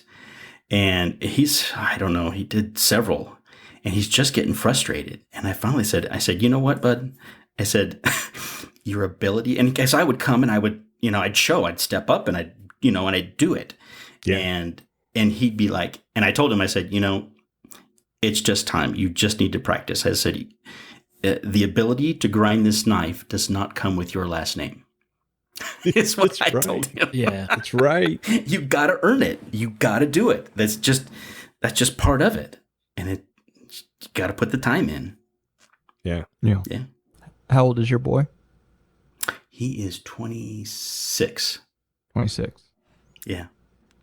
Yeah, I've hammered that over and over with the kids, practice and practice and practice. And then I also tell them, I give them the old Dr. Seuss and be like, sometimes 10,000 hours of practice doesn't make you a master. Sometimes there's always going to be people that are just naturally better. Oh, man. It's just the way of the world. And you can practice as much as you want. You may not be as good as them. So you have to find another way to get there. And it's okay. Yeah. The same goes with like making, and me telling myself these things. Yeah. No, I agree. Yep. Mike, the knife making thing is still a part-time thing for you, right? You still have your Union Pacific job, right? Still Correct. Working as an engineer. And so do you... 13 months. I have 13 months left. Oh, okay. Yeah. So 30 years in. So is this kind of job a unionized thing? I know you mentioned the seniority thing earlier, which made me think it was an organized kind of a thing. Usually that's where the seniority stuff really plays in. It is, yeah. Very much a seniority-based job. I gotcha. So are you looking forward to the idea of doing knife making as your kind of after retirement thing? Or like for me, what happens is I'll have something I really like to do. I'll spend a ton of time on it. It becomes my main distraction in life. And then in many cases, it is somehow turned into a business, or, you know what I mean? Turned into something a little bigger, and then it wrecks it. Like, it's not as much fun now as it was when I could just goof off and do it because it was cool. Is that a thing for you? Are you concerned about that, or are you really looking forward to being able to just focus? I cannot wait to spend time in the shop. That's what I think about. That's where I want to be. That is my happy place. And we actually did a shop addition for my wife on the other side, and I got a dedicated grinding room, and she got a big woodworking area. And on the front of this, we got a couple little French doors out in front. She's got a little sign that says, "This is our happy place," and it really is. This is where we like to be. It's very comfortable in the winter. It's right out our back door. I mean, it's separate from the house, but it's a separate building. Initially it was a 24 by 24 that I built, and we added on last year a 30 by 25, something like that. It's got big vaulted ceilings and purlins and French doors. It's very pretty on her side. My side is functional. Her side is pretty. There you go. So, but she absolutely loves it. She absolutely loves it out there. But that's our little happy place. Yeah. So, but as far as the railroad, I want to go back to this. The railroad was a fantastic job for 20 years. I loved it. I loved running trains. We had jacked up hours. There is no schedule. There literally is no schedule on days on, days off. We have a maximum of 12 hours on duty of running the train, but there have been times when I've been 18, 20 hours, just to get home because they couldn't get to us or something happened, en route. And it used to be a much nicer environment to work. It has become a terrible, terrible place to work. Yeah, it's really sad to see what this company has become. Union Pacific, if you can Google it if you like.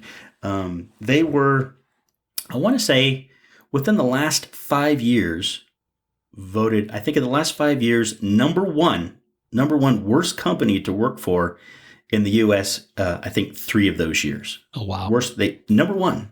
They're the worst company to work for, and but it was great for 20 years, and the last 10 are just dragging big time. Yeah. And so I can't wait to leave. So yeah, it's kind of sad. So yeah, I'm very much looking forward to being home and just making knives. Yeah. What do you want to talk about? What changed, Mike, or no? Oh, okay, sure.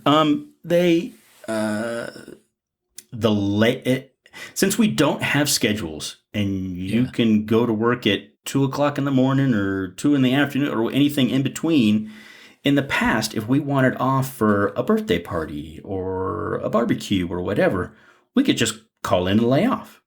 You didn't get paid, of course. Sure. But there was no discipline involved with taking time off. Now you can be flat out fired, like gone after, 20 some odd years with a company. You're out the door. You're done. So for taking too much time off, and that's just that. There's a progression to that they've put that into their rules over the last several few years. And just to give you I don't know, back up a little bit. When I hired out for this company, 28 some odd years ago, there were people that flew in from this position from all over the States. And I never thought I would get this job. I was the only one hired that was not related to somebody. I was the only one like off the street. Nepotism was huge. Yeah. And as things progressed, now the company can't even fill a class. I mean, people were fighting for this position, back then. Now they can't get 5 guys to come for this job because it's bad. It's just a bad environment. Yeah. But anyways, I don't want to poo-poo on that. They've taken away. We don't get to run trains anymore much these days. There's a computer that runs it, so I just sit there and I push a button, and the computer that runs it does a terrible job. If the worst student I ever had would be 10 times better than this computer running a train. And trains, the trains have doubled in size. It's not uncommon to get a 3-mile long train. And yeah. Wow. Yeah. Is the kit knife guy still there? He retired a long time ago. These are the important questions. That's what right. Does he make off all that kit knife money? That's right.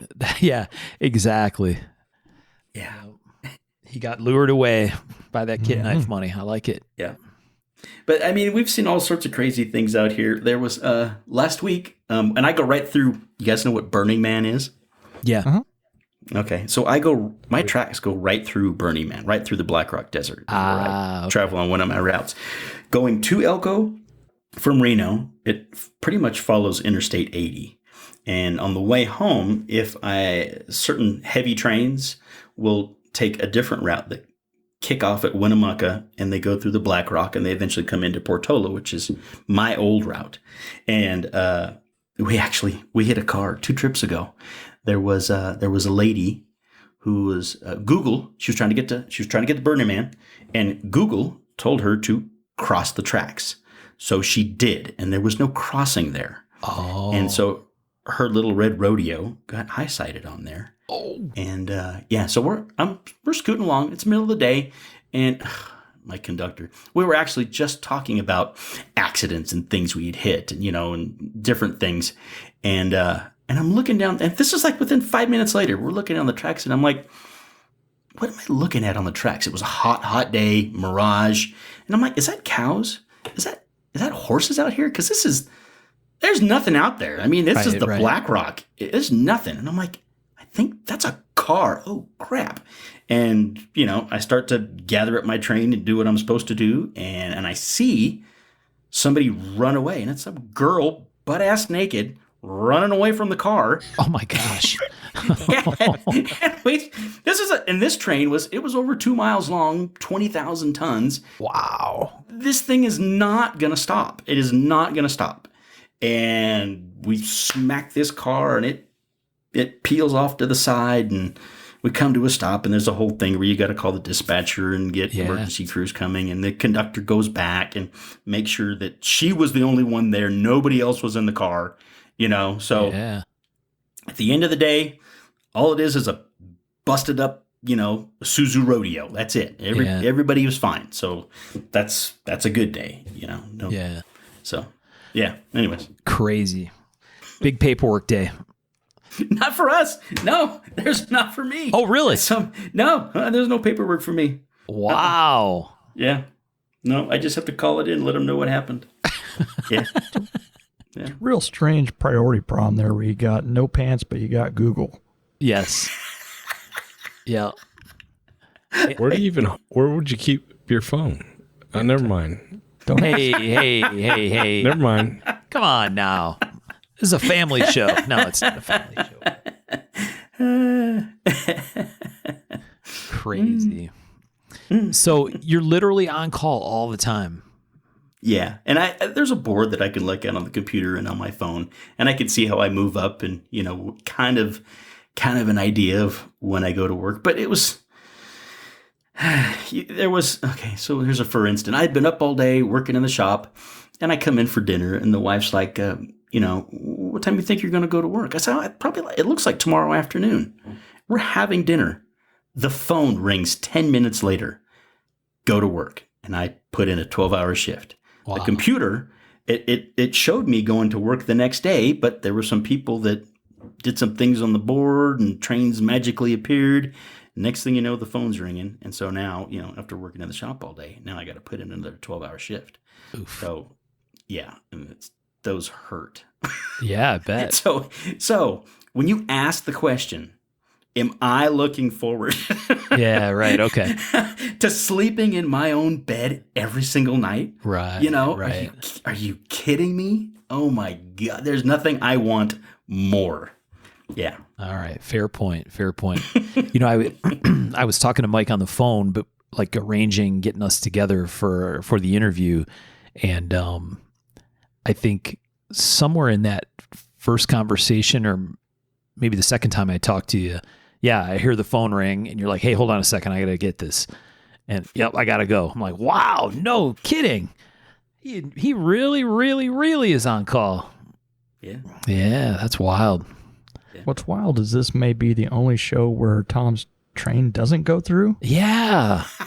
Come on. I don't Where's know. your train, Tom? I haven't heard one the whole time. I don't know. I'll make a call. Someone's Usually receiving- it's a couple. Usually it's a couple times. Yeah. Somebody's receiving disciplinary action as we speak. I'm feeling it. I'm feeling it. Is that what train goes by, Tom? Have you researched this for this episode? I hope you're ready to speak on Kansas, I don't know. Kansas. Is it what the same- model? Is it like the TR25XY or Shit, what? I don't know, man. I don't know much about trains. Oh. Look at Birch trying to sound train smart. Totally. That's a train for sure. TR25XY. Yeah. Of course. That sounds like the ray gun that little Martian guy on Bugs Bunny uses. Mike knows what I'm talking about.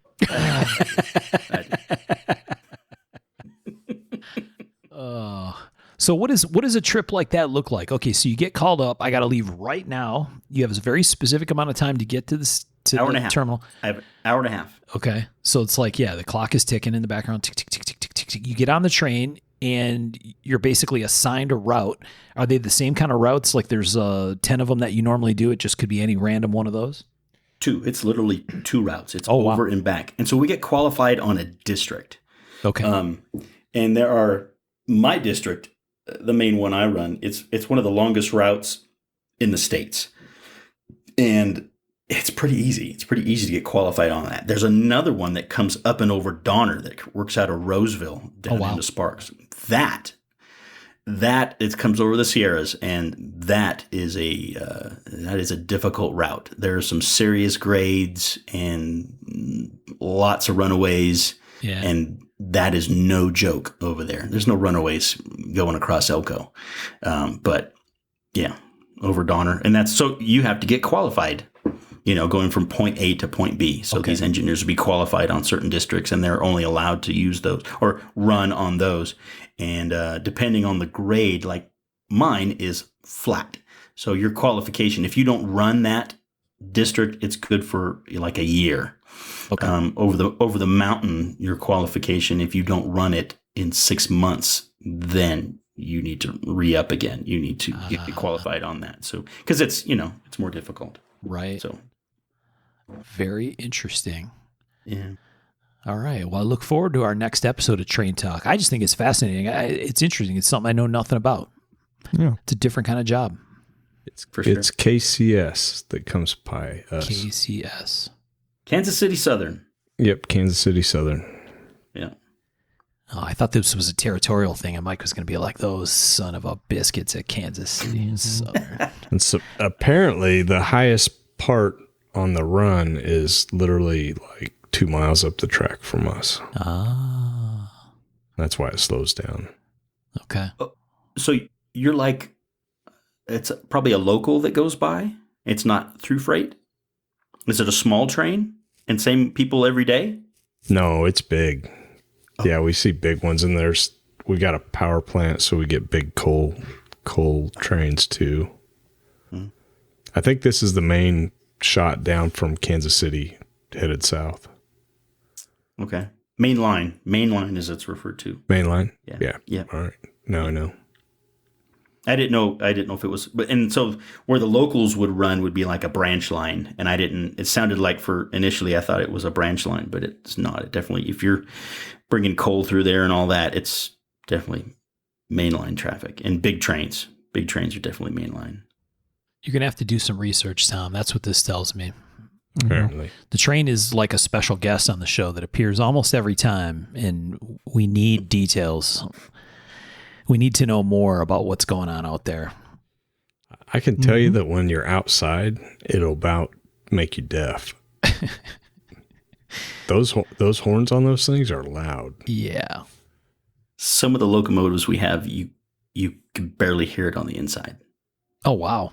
Yeah. That's pretty awesome. Yeah. They have like laminated glass and stuff, must be. Yeah, the glass it's special glass. Ah. There's a coating on the inside, and it's really thick. So, yeah. Awesome. Yeah. There's our local brewery has a tracks that run right next to it. And yeah, it's pretty exciting when the train comes by there because it's like, holy cow. Just scooting? Having a beer. Not super fast because it's in town, so they're going, I think, relatively slow. But yeah, it's, I don't know, when you're not expecting it, it's kind of like, whoa, wake up. We go through some towns at 70 miles an hour. Oh, wow. Battle Mountain, Lovelock. There's places where we just fly right through at 70, and that's always a little unnerving. I used to go down to the Bay Area. I used to work into Lathrop and Oakland, down at Central Valley kind of stuff, and where the population is, it's one thing doing 70 miles an hour across the desert. Yeah. But when there's population around, oh man, it's just people and trains. It just don't mix. It's just not good. Yeah. Extra puckery. Yeah, for sure. We used to walk the tracks around here, and it's like animals don't really mix with it either. No. Because it's like wooded around here, and there's always like deer skulls and cows and stuff like that. They get mashed. Yep. Yeah. Okay, back to knife stuff. Cool. Sorry. Okay, back to knife stuff. You guys want to? Oh yeah. Okay, there you go. Folders. Great question. Oh, okay. Get there, sure. And what are you doing? So I'm gonna go back just a little bit, and so I guess I was kind of getting bored with making fixed blades, and I'm like, and I had made just a couple folders. A while back, I got a hold of John Gray, and I'm like, John, I want to make a folder. I want to make, a liner lock. I want to make a frame lock or something like that. And I had drawn out, and I had this idea of a flipper tab, how I wanted the flipper tab to be. And I kind of drew it on a napkin. And I said, I don't like the tall flipper tabs. I want to make a low one. And I made, we got together, we came up with a concept, a design, and he water jet, I think 6 or 7 of these, maybe more. And I made one, and it's sitting, the rest of them are sitting outside on the bench. I haven't finished them. I wasn't happy with the sticky lock. And one of my downfalls is I have spent too much time around guys like, I've got to hold Gray Taylor's knives, Michael Walker knives, Emmanuel, Owen Wood. These, I get to hold stuff like this, and it ruins me. It absolutely ruins me, because that's how it's supposed to feel. I want that action to be like their knife. That's the way it should feel. And I struggle with that. I have a real difficult time with that. And so this is the beginning of this, was those frame locks. And then I'm like, okay, I want to make a fancy knife. So I went and spent time with Owen Wood. I spent a week with Owen, and he wanted to learn about integrals. So we spent some time working on folder design, and we spent some time working on integral daggers, Damascus W integral daggers. And what I took away from that time that I spent with Owen is I realized I am not a machinist. I have all the tools. I have a lathe and mill and surface grinder, and I know how to use these things. And I'm self-taught on all these. I've never taken a machinist class or welding or anything like that, but I can do all these things. But, I am not a machinist. I am not a welder. Can I machine parts? Can I stick steel together? Yes, I can. And what I realized after spending time with Owen is those elaborate folders are not me. I need to stick to something more traditional, more basic, like, the lock back, the slip joint. And that's kind of where I'm going. Do I still want to do a liner lock or frame lock? Sure, I still want to do those, because I can handle that. But I can't pull off those crazy machining, triggers and stuff like. I just don't have that in me. I'm not there. Not yet, anyways. But kind of that's the beginning of that. And shortly thereafter, I got to spend some time with Luke Swenson. Love that man. At Bill Burke's place. We're doing a little get together. Met Luke. He and I clicked. This is a great guy. And he offered, hey man, you want to learn about slip joints? Come visit. I'm like, I might take you up on that someday. Well, that's what I did. I took him up on it, went up there, spent a few days with Luke. And I, of course, I already had his DVD, so I did a little, boning up. But we got together and we built one, and I like it. I like the traditional. I like the lines of the traditional knives.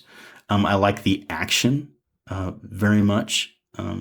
So yeah, that's kind of where I'm going right now, and I'm really enjoying it. That's all I want to do is right now. I'm actually working on a dog bone buoy with the Damascus and all that stuff. All I want to do now is make folders. I just want to go. I want to make with the dog bone. I want to go make folders. That's what I want to do. Okay. But anyways, that's where I'm at right now. Wow, Luke Swenson. That's a pity. No, I'm just kidding. He told me when I made that first knife, and we had actually made that. I think I took it to the AIM show, and I told him, I said, I'm going to take this to AIM show. I'm going to put this on my table and sell it. He goes, don't tell him you made it with me. He goes, you'll get about half for it. That's funny. I didn't realize that was one you made with him. I remember seeing that at the AIM show. And I finished it. I went to finish it at home, and I had some jig bone scales, and we had ground the blade and heat treated and learned a lot about action. But the scales, I was going to put it together at home, and I jacked up the scales. I'm a heavy peener. There you go. I have a need to just make sure it sticks, and I think that actually taught me a lesson with peening that on. The last ones I've done, the scales are screw on. You can take the scales on and off. Yeah. Because the pins underneath, that baby's pinned together. That's there forever. That scares me, but I love the look of it, but I hate the idea of someone be like, hey, can you clean this up? Well, not really. Right. Once it's all pinned together and I done. kind of like that, though. Sorry, you're out of luck. See you later. But, if you ever need to learn, like, how to waste time in the shop and then you teach me how to do integrals, come to Missouri. There you go. Information exchange. Trade you some skills. I've got a certain, type of skill. Okay. Maybe you should just go back to Luke's. Oh, you want to learn how to overthink things and stuff like that? Right. Overthink things, say to yourself, nah, I can't really do that. I shouldn't really do that. Then do it anyway. And do it anyway. Yeah. But I like learning from guys like Luke and Owen. I enjoy going and taking these classes. I was very fortunate. It's been 4 or 5 years ago, something like that. I did a rapier, and I wanted to build a sword, wow. and I wanted to do it right. Yeah. And because I had seen things, that I knew didn't look right. That's not a proper sword, and I knew I wanted to make one the right way. And the way this journey started, we were on vacation in Hawaii. We were staying in Maui. Vince Evans was on the Big Island. And I told my wife, and I had already called Vince. I had already arranged this. Halfway through our vacation, I'm flying over, and I'm going to spend a day with Vince. Vince, do you guys know who Vince Evans is? Because Vince is an amazing sword maker. Just an amazing craftsman maker, period. Yeah, his work is awesome. Yeah, for sure. I go over, I spend the day with him, and I have a railroad shirt on that says Elko, Nevada on it. And he goes, Is that where you live in Elko? I said, no, that's where I work into. And he goes, one of my biggest collectors lives in Elko, and he has a huge sword collection. I'm like, really? Wow.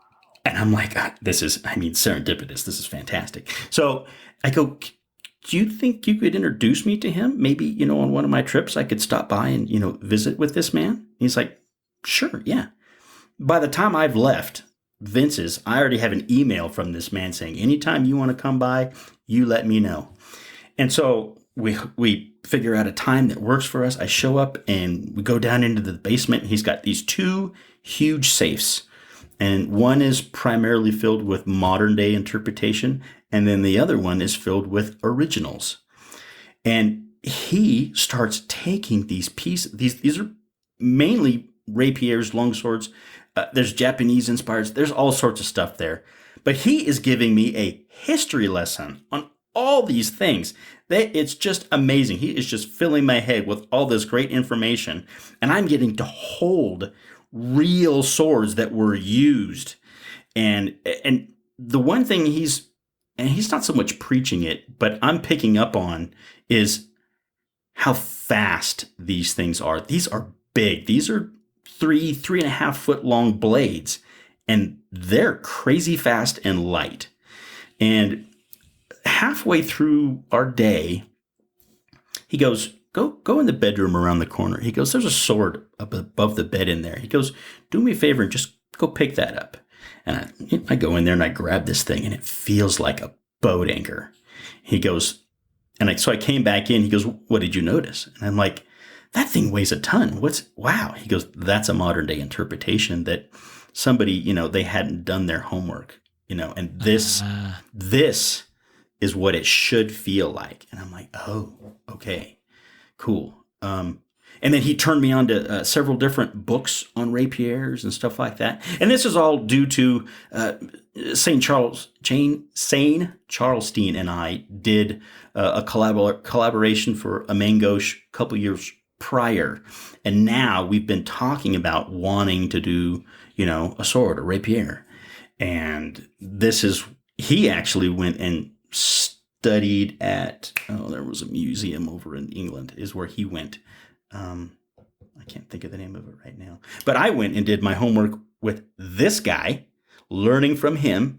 And then I also got to spend a week with Peter Johnson, at Zach Jonas's place and built, and I built a sword there, but it was not a rapier. It was just, for me, it was just learning. It was learning about how these things are supposed to be made. And if any of you have ever met Peter is, he's amazing. He's an amazing man. He's a phenomenal artist and very passionate and so knowledgeable about swords. And he had all these drawings that would give you thicknesses and widths and all these different parameters of swords, balance points, edge geometry, and how it changed throughout the blade. These are such complex things, I think more complex than most realize. And anyways, that's what I was enlightened with the whole sword journey. Yeah. Super cool. But yeah, anyways, yeah. Super collector in the middle of nowhere, basically. Elko, Nevada. Yeah. Wow. Yeah. I think it's interesting that you've had some very, very cool exposures to people and makers and other stuff. Do you think that comes out of having just built a good network over the years, or being unafraid to go approach people and ask them about doing stuff? The one consistent theme is a super strong desire to go learn stuff, right? And that's just flows through the entire conversation we've had so far. For sure. And I will ask anybody anything. That's one thing I've always had the ability to do. When I first started, when I would go to hammer-ins, I'm brand new. There was every year they would have a hammer-in in Visalia, ABS hammer-in. And I would go down there, and it amazes me that these people don't raise their hands. And I know they all have questions, and man, my hand is up, and we get in some great discussions and sometimes arguments, and I will ask anybody anything. And what chaps my hide is when I teach and I'm up and I'm demonstrating something, and when I'm done, or even during, like partially the way through, I'm going to ask. I'm like, okay, does everybody understand that process? Does everybody get that? Making sure you understand. Crickets, absolute crickets. At the end of the thing, I ask again, crickets, nothing. As soon as I step away, and then somebody else is going to now demonstrate, now I've got 3 guys coming up. Oh, hey, man. And they start asking questions. And I'm like, you think you're the only one in this room that didn't have that question? Why didn't you ask that 5 minutes ago? And I have always asked questions. And I think that's part of it. It's just part of the learning. Yeah. There's lots of things that I don't know. Afraid of looking dumb or whatever. There's nothing wrong with that. No, I look dumb all the time. I'm good at it. Story of my life. Tom's got a degree in that. Of course, me and Birch look the same, so I don't know what that says about you, man. That is true. No, that's cool. I think being unafraid, right? Whether it's ask a question, reach out to talk to somebody, dig a little deeper, that stuff serves people very well if they're willing to do that, right? And that's probably a universal thing, regardless the craft or skill or job or whatever, right? And people are their own worst enemy when they don't go after it a little harder, right? I agree. Yeah, for sure. All right. What about shop stuff? We should talk shop briefly. I think we're getting long on time. We should talk about shop. Michael and Tom, I'm sure, have shop questions. I do. Oh, Me. okay. Me. When this started, I told you I had a fun question that I wanted to ask. Mm-hmm. And while I was perusing your website, which is very good, by the way, I had clicked under tools and supplies, and I see induction forge. Yes. So this is one of those super cool things that I don't forge, so I don't get to play with these kind of cool tools. But I kind of want to get one of these because I do want to forge, but at the same time, I have this idea that you could stick a hot dog on a steel rod and cook it from the inside out. So you could the be rod's like going to get hot. forging. Yeah, right? Yeah, no, you're going to cook it. That rod is going to get hot, and it will cook it from the inside out. Yeah. Have you ever tried that? No. So you're gonna have to get back to me on that. No. So, Who does that, Tom? no.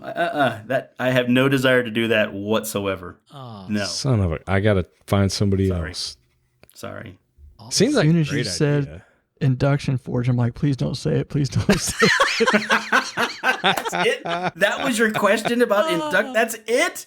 I'll tell you I what. This want to try it. I can't This find anybody to podcast try sucks. I love. You have no idea. I tell my wife when I come in from the shop and I've been using that thing. I'm like, have I told you how much I love that thing? I love that thing. I don't know how I lived without it. I made a handle for our fence here. Cool. You don't. What's so great about it is you don't have to heat up the forge. It's hot where I live right now. Yeah. I've got an air conditioner in that shop, and I can still forge. And it's great. Shop door shut, air conditioning's blasting, and I don't have to worry about dying of carbon monoxide. It's just great. But I can still I'll forge lunch. and cook my lunch if need be. Yeah, for sure. No, I forged. They look awesome, dude. They really are cool. They're fantastic. You have so much control. You can control heat. And what's nice about for me with the integrals, I can isolate. And that was the main reason I bought it, was for the integrals. So I could isolate that bolster and just heat up the bolster. Because what I would struggle with in the past, before I got this thing, is I am cooking the crap out of either the blade or the tang with all these heats. Because they're thinner, and I'm having to do all these heats to pull out those lugs. Right. And it's a lot of time. It's not easy pulling those lugs out. I mean, it's not quick. I haven't found a really cool, fast way of doing it other than sticking it in a post vise and just beating the crap out of it with a hammer and a top tool. That's the only way I know how to do it. But it takes time. And so now I can just isolate that right on the bolster and do what I need to do. Yeah, that's really cool. Yeah, they're great. A question from a perspective of ignorance, basically, is I didn't think that the induction forge thing was a super common tool used by bladesmiths. It's been around for quite a while, but Right. it's just now affordable. Okay. Mine, I think mine was like $1,200, something like that. And then the I've seen TIG them. cooler. Yeah, and then the TIG cooler, and you can get cheaper TIG coolers that will do the job. I bought the high-end American one, and it's very expensive. But anyways, but you can get much cheaper ones on Amazon. What's the TIG cooler do? So it runs fluid water. Mine has coolant in it because I live in cold temperatures. Right. But it runs through the machine, and because I was curious when I first bought it, I pulled the cover off because I want to see what was inside. And it actually goes to several of the components and I think cools these individual components. And it also goes through the coil that heats, your material. So it works in conjunction with the induction forge? Correct. Yeah. Okay. It's a coolant system that runs through it. So you have to turn on your TIG cooler to flow water through this machine. And you can, so if you stick a piece of steel into that coil and it's glowing red hot, you can touch the coil immediately afterwards with your finger. Wow. Yeah, it's freaky. And it gets the metal hot just like that. And it'll work on other not just ferrous metals, right? Like brass and stuff like that. Yeah. How cool is that? And like you can stick your finger in there and it won't do anything. I've never done that, and I'm not going to chance that. That's what I was told. I talked to a guy, but yeah. I talked to a guy, famous last word. I talked to a guy with 4 fingers on one of his hands, and he said it was fine. We all have 4 fingers on our hands. Okay. But the guy that was selling them at Blade Show. I didn't see. There was a guy selling induction. Yeah, in the used to be in the little room, but they'd moved over. They were right next to Bob Dozier. So Mike's going to know now if he hears or sees an Instagram post or something from Tom that Tom finally bought an induction forge. He's going to know somebody's got to try it. Tom's got the CNC machine going with like a hot dog rig and a warm up a slice of pizza rig, the whole thing. I have wanted to use my laser and put some logos on hot dogs for a cookout. I think that'd be cool too. I haven't done that yet, but how badass would that be? You're cooking and it's like got your logo on the hot dog. Wow. There's more for a family. Why is hot dog the only food that you want to take in the knife making? It seems pretty easy. It holds together and it'd show a nice logo and with the it's round, so if you put the rod right through the middle, it should cook evenly from that from the induction forge. Oh my gosh. Oh boy. Yeah. Well, see, I know before this all happened, Mike's asking himself, who are these knuckleheads? Why am I doing this podcast? And then here we are proving to him. Mike said he liked to try stuff and learn new stuff. This is not involving hot dogs, my man. No, not hot dogs. Sorry. Right. Okay, whatever. Hot dog cooking is banned from any future episodes. This topic has actually come up before. We talked about this on the show once before. That's why I got excited when I saw you had one. Yeah. I mean, you could think if it worked, you could get like a 6-foot rod and put hot dogs on it. Just run that thing through there.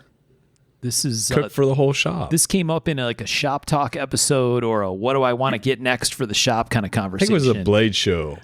Oh, okay, maybe it was. Post-bait. Tom was focused even then on all of the hot dog tunities available to him if he had one in his shop. Maybe the fasting isn't something you should be doing. Yeah, maybe this intermittent fasting thing is causing you to go slightly berserk. I'm going to buy one just to do that. Oh, wow. I think you could get one of those gas station roller dog things that cooks the hot dogs in a hot roller for less than $12.99. Yeah, but I could forge too. If I forged. Okay. Buy it for the hot dogs, maybe use it to forge. I get it. I've already bought a forge and I've never fired the thing up. So, I mean. Okay. Look, I asked about shop talk because I thought we were going to have more shop-specific questions and less hot dog questions. Michael, your turn, apparently. Tom's done. Yeah, my shop talk questions are exhausted. Next. I was going to ask, what is your favorite process? What is the thing that you, when you get to or when you start with it, you're just like, this is the part that gets me excited about the knife? The forging is what I really love to do. I absolutely love that part. I love taking my time. And it's funny that forging, different people look at it differently. I was at a hammering a few years ago. Jim Poor is an amazing blacksmith and phenomenal, just crazy good blacksmith. And he was there at the hammer-in, and I asked him a question about something, and he goes, "Oh, I would do that in 2 or 3 heats." And that's the way he thinks about forging. He thinks how he can do a process, how many heats it's going to take him to get there. And he's, very successful businessman. That is not me. I do not think that way. I am just there to take a piece of steel and then just kind of move it around. And, I'm going for a certain shape. I'm going for whatever. I have something, I have a vision in my head, but more often than not, it changes. I might put a little curve here or keep that straight or whatever. but I'm going to change it, along the way. So that by far, the forging part is my favorite. And I take my time doing it simply because I think I enjoy it the most. Nice. Yeah.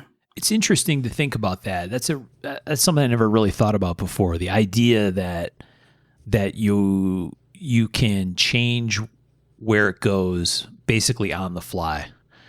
It's a little different, right? It's a certainly a different thought process, but you know where I'm going with this, Birch, where I'm thinking about like, okay, when you're doing a stock removal piece where you create a profile and then you start removing material, you're kind of committed once you create the profile. I mean, you take it away. You're not moving it. Exactly. You're taking it away. Yeah. You can't put it back. Right. So, I mean, you could change what happens and the outcome, but you're basically, you got a boundary condition that you can't go the other way on, at least not very easily, right? Can't put it back. Yeah. No, if you don't like how it looks, you just bend it the other way. There you go. Do you find more often than not, Mike, that your pieces have that evolution in them, that they start out with kind of an idea and end up where they end up sometimes? For sure. Yeah. For sure. And I used to, in the beginning, I used to do a lot of drawing. I would do, put everything on paper just to understand lines and flow. And I don't do much of that these days. Back to the induction forge. What I'll find now is if I forge something out, I'll kind of leave it. I'll look at it. I won't profile. I won't do anything on it. I'm just kind of looking at it. And I'm looking at the lines. And if I don't like something, that's when I'll use the induction forge. And I can just heat up a certain section, like whether it be in the tang or the blade, and give it a little tweak, give it a little movement or whatever, and change that profile, those lines a little. And so, just because I'm done at the anvil initially doesn't mean I'm done with that piece. I still might come back and tweak it a little. So, do you still use your traditional forge when you're starting out, or do you stick with the induction for most of it? No, I definitely use my forge all the time. I use it all the time. Especially if it's Damascus or anything like that, I just can't. You can't get away with that in the induction forge. I've forge welded in the induction forge. Really? So here you go. The Damascus piece that's on the cover of Blade magazine this month. I'm not sure if you heard about that or I'm kind of a big deal. You might want to check the cover. The butt plate on that is I want to say is it 2 or 3 pieces of Turkish twist that had been forge welded together in the induction forge. So I tacked those things together, cleaned up the mating surfaces, tacked it together, and then forge welded it together and forged it into the piece that I needed. And actually it was kind of an experiment because I'd never done it before, never done forge welding in there. And I moved the crap out of that steel. I initially, when I put it together, I did not get the width that I needed for that, for as wide as that stag was. So I came back, shoved everything back down again, and then had to pull it sideways again just to get my width before I got my length. So I really beat the crap out of that steel just to get what I needed. And I was really impressed with those welds. So, yeah. Interesting. I think the speed that it heated up helped it. No, I think it's just it's a temperature thing. Forge welding, here's forge welding in a nutshell for you. The cleaner the mating surface, the less reduction has to take place, but it also needs soak time. If you have rougher mating surfaces, then to get a really good weld, definitely more reduction needs to take place. So those were the mating surfaces on those Turkish twist bars. Those were surface ground, stone surface ground. So they were pretty when they went together. And I didn't do a full weld. I don't do full dry welds on these things. Most of my stuff is just tacked together, stick it in the forge, or this case was the induction forge. I don't use, and there was no flux on this piece. I just heated it up, went to the hammer, gave it a little tap, tap, tap, and, kind of massaged it for a while, and then eventually, made a butt plate out of it. Yeah, I've seen some pretty funky mosaics go together with some pretty unsquare squares. I'm like, I don't know how that's going to turn out for you. You're saying like on Instagram and stuff? Yeah, pictures of stuff where you're like, what he's talking about, the mating surfaces being clean. When someone's like, I'm going to stack 4 together and make a mosaic, and when the squares aren't quite square or, cut with an angle grinder and all that shit, you're like, I don't know. Yeah. Good luck, I guess. That requires probably flux with that. I would definitely put flux with something. But if you've got good mating surfaces, you don't need it. You just need proper atmosphere, and a forge is all you need. Good, clean mating surfaces. And they don't have to be surface ground. They just need to match up really nice. Not angle grinder. I'm not a fan of that. But, a lot of times when I'll stack stuff up, I'm using, and I know there's going to be a bunch of reduction, I'm using a Warren 50 grit, off my surface grinder. I'm just trying to get the scale off, get it clean, stick it back together. And then if I know I'm going to be, doing a lot of reduction, yeah. And this comes from a Devin Thomas lesson very early on. And those are words from Devin. Awesome. Yeah. Birch or Tom, you guys have questions, other questions you wanted to ask before we wrap this thing up? Man, we for something that wasn't supposed to be very long, we sure took our time with it, didn't we? We did. As usual. Cranked it out. Sorry. Did it seem like it was forever, Mike? No, it goes by fast, right? Yeah. Every single time. Yeah. Okay, so one of the questions that we usually ask guests, because we did this episode early on called Knives of the Movies. That's one of our most heavily downloaded popular episodes, where we talked about knives from all kinds of different movies. Do you have a favorite movie knife? Inigo Montoya. Oh man. Yeah. Princess Bride. Yeah. Mm-hmm. Yep. Top tier. I think that might have been. Great movie. Didn't Nick Rossi talk about that? I think so. And I'm like, I was right along with him on that. I was like, yeah, I agree. That's it. Yeah, for sure. Who was talking about it was the pirate sword from Peter Pan? Was that Billy Cho talked about that one? Oh, maybe. I cannot. That was Jade. I don't remember that one. I can't. I should Jade. Google that. Jade Marsh? Yeah, right? Maybe. I don't know. They run together after a while. They kind of do. Yeah. Yeah. Awesome. Hey, Mike, thanks for taking the time to talk to us. This is a very, very fun conversation. We'll queue up Get Off My Lawn Part 3 for a future opportunity, since we kind of dabbled our toes in this one. Yeah, the taste. All about that. I would be all about that. I do not have a problem with that at all. All right. We'll start working up your list of what really grinds your gears, and we'll figure out how to get it together. But yeah, great conversation. I think it's one people really like, and it's kind of just another perspective on stuff, and another great example, like I said, of the knife family tree thing, right? And where connecting with the right people and having some key mentors can make all the difference in where someone's work goes, right? And how fast.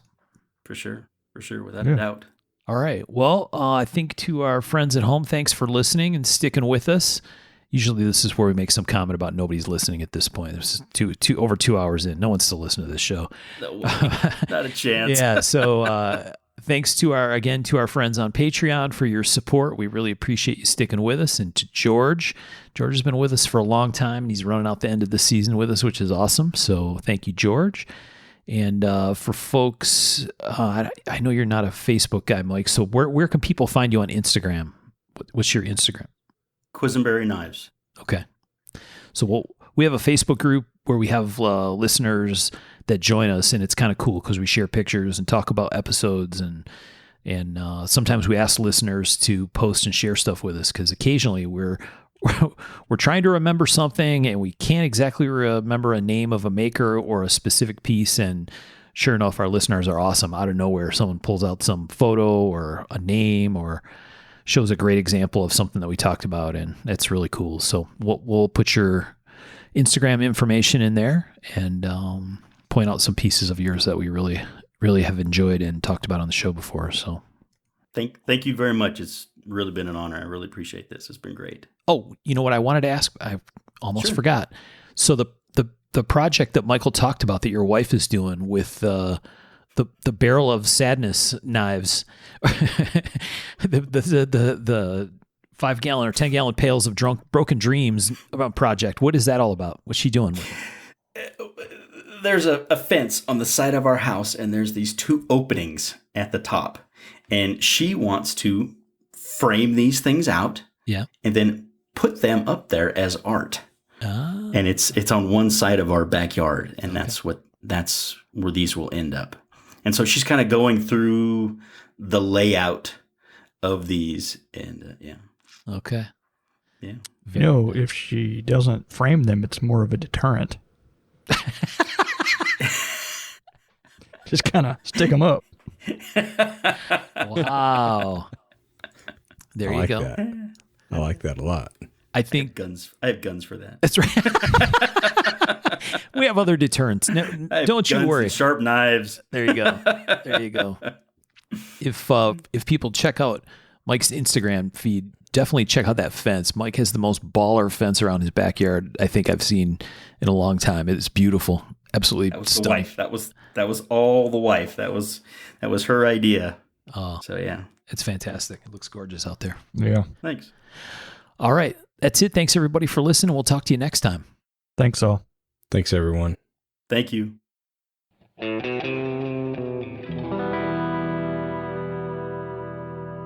To learn more about our makers, you can find Tom Crine on the web at crineknives.net, in his Facebook group, Crine Knives, or in his Instagram account, @CrineKnives. For Michael Birch, check birchtreeblades.com, Facebook group Birch Tree Blade Works, or Michael's Instagram @BirchTreeBlades. For myself and the Raygun Bead Project, we're on the web at raygundivision.com.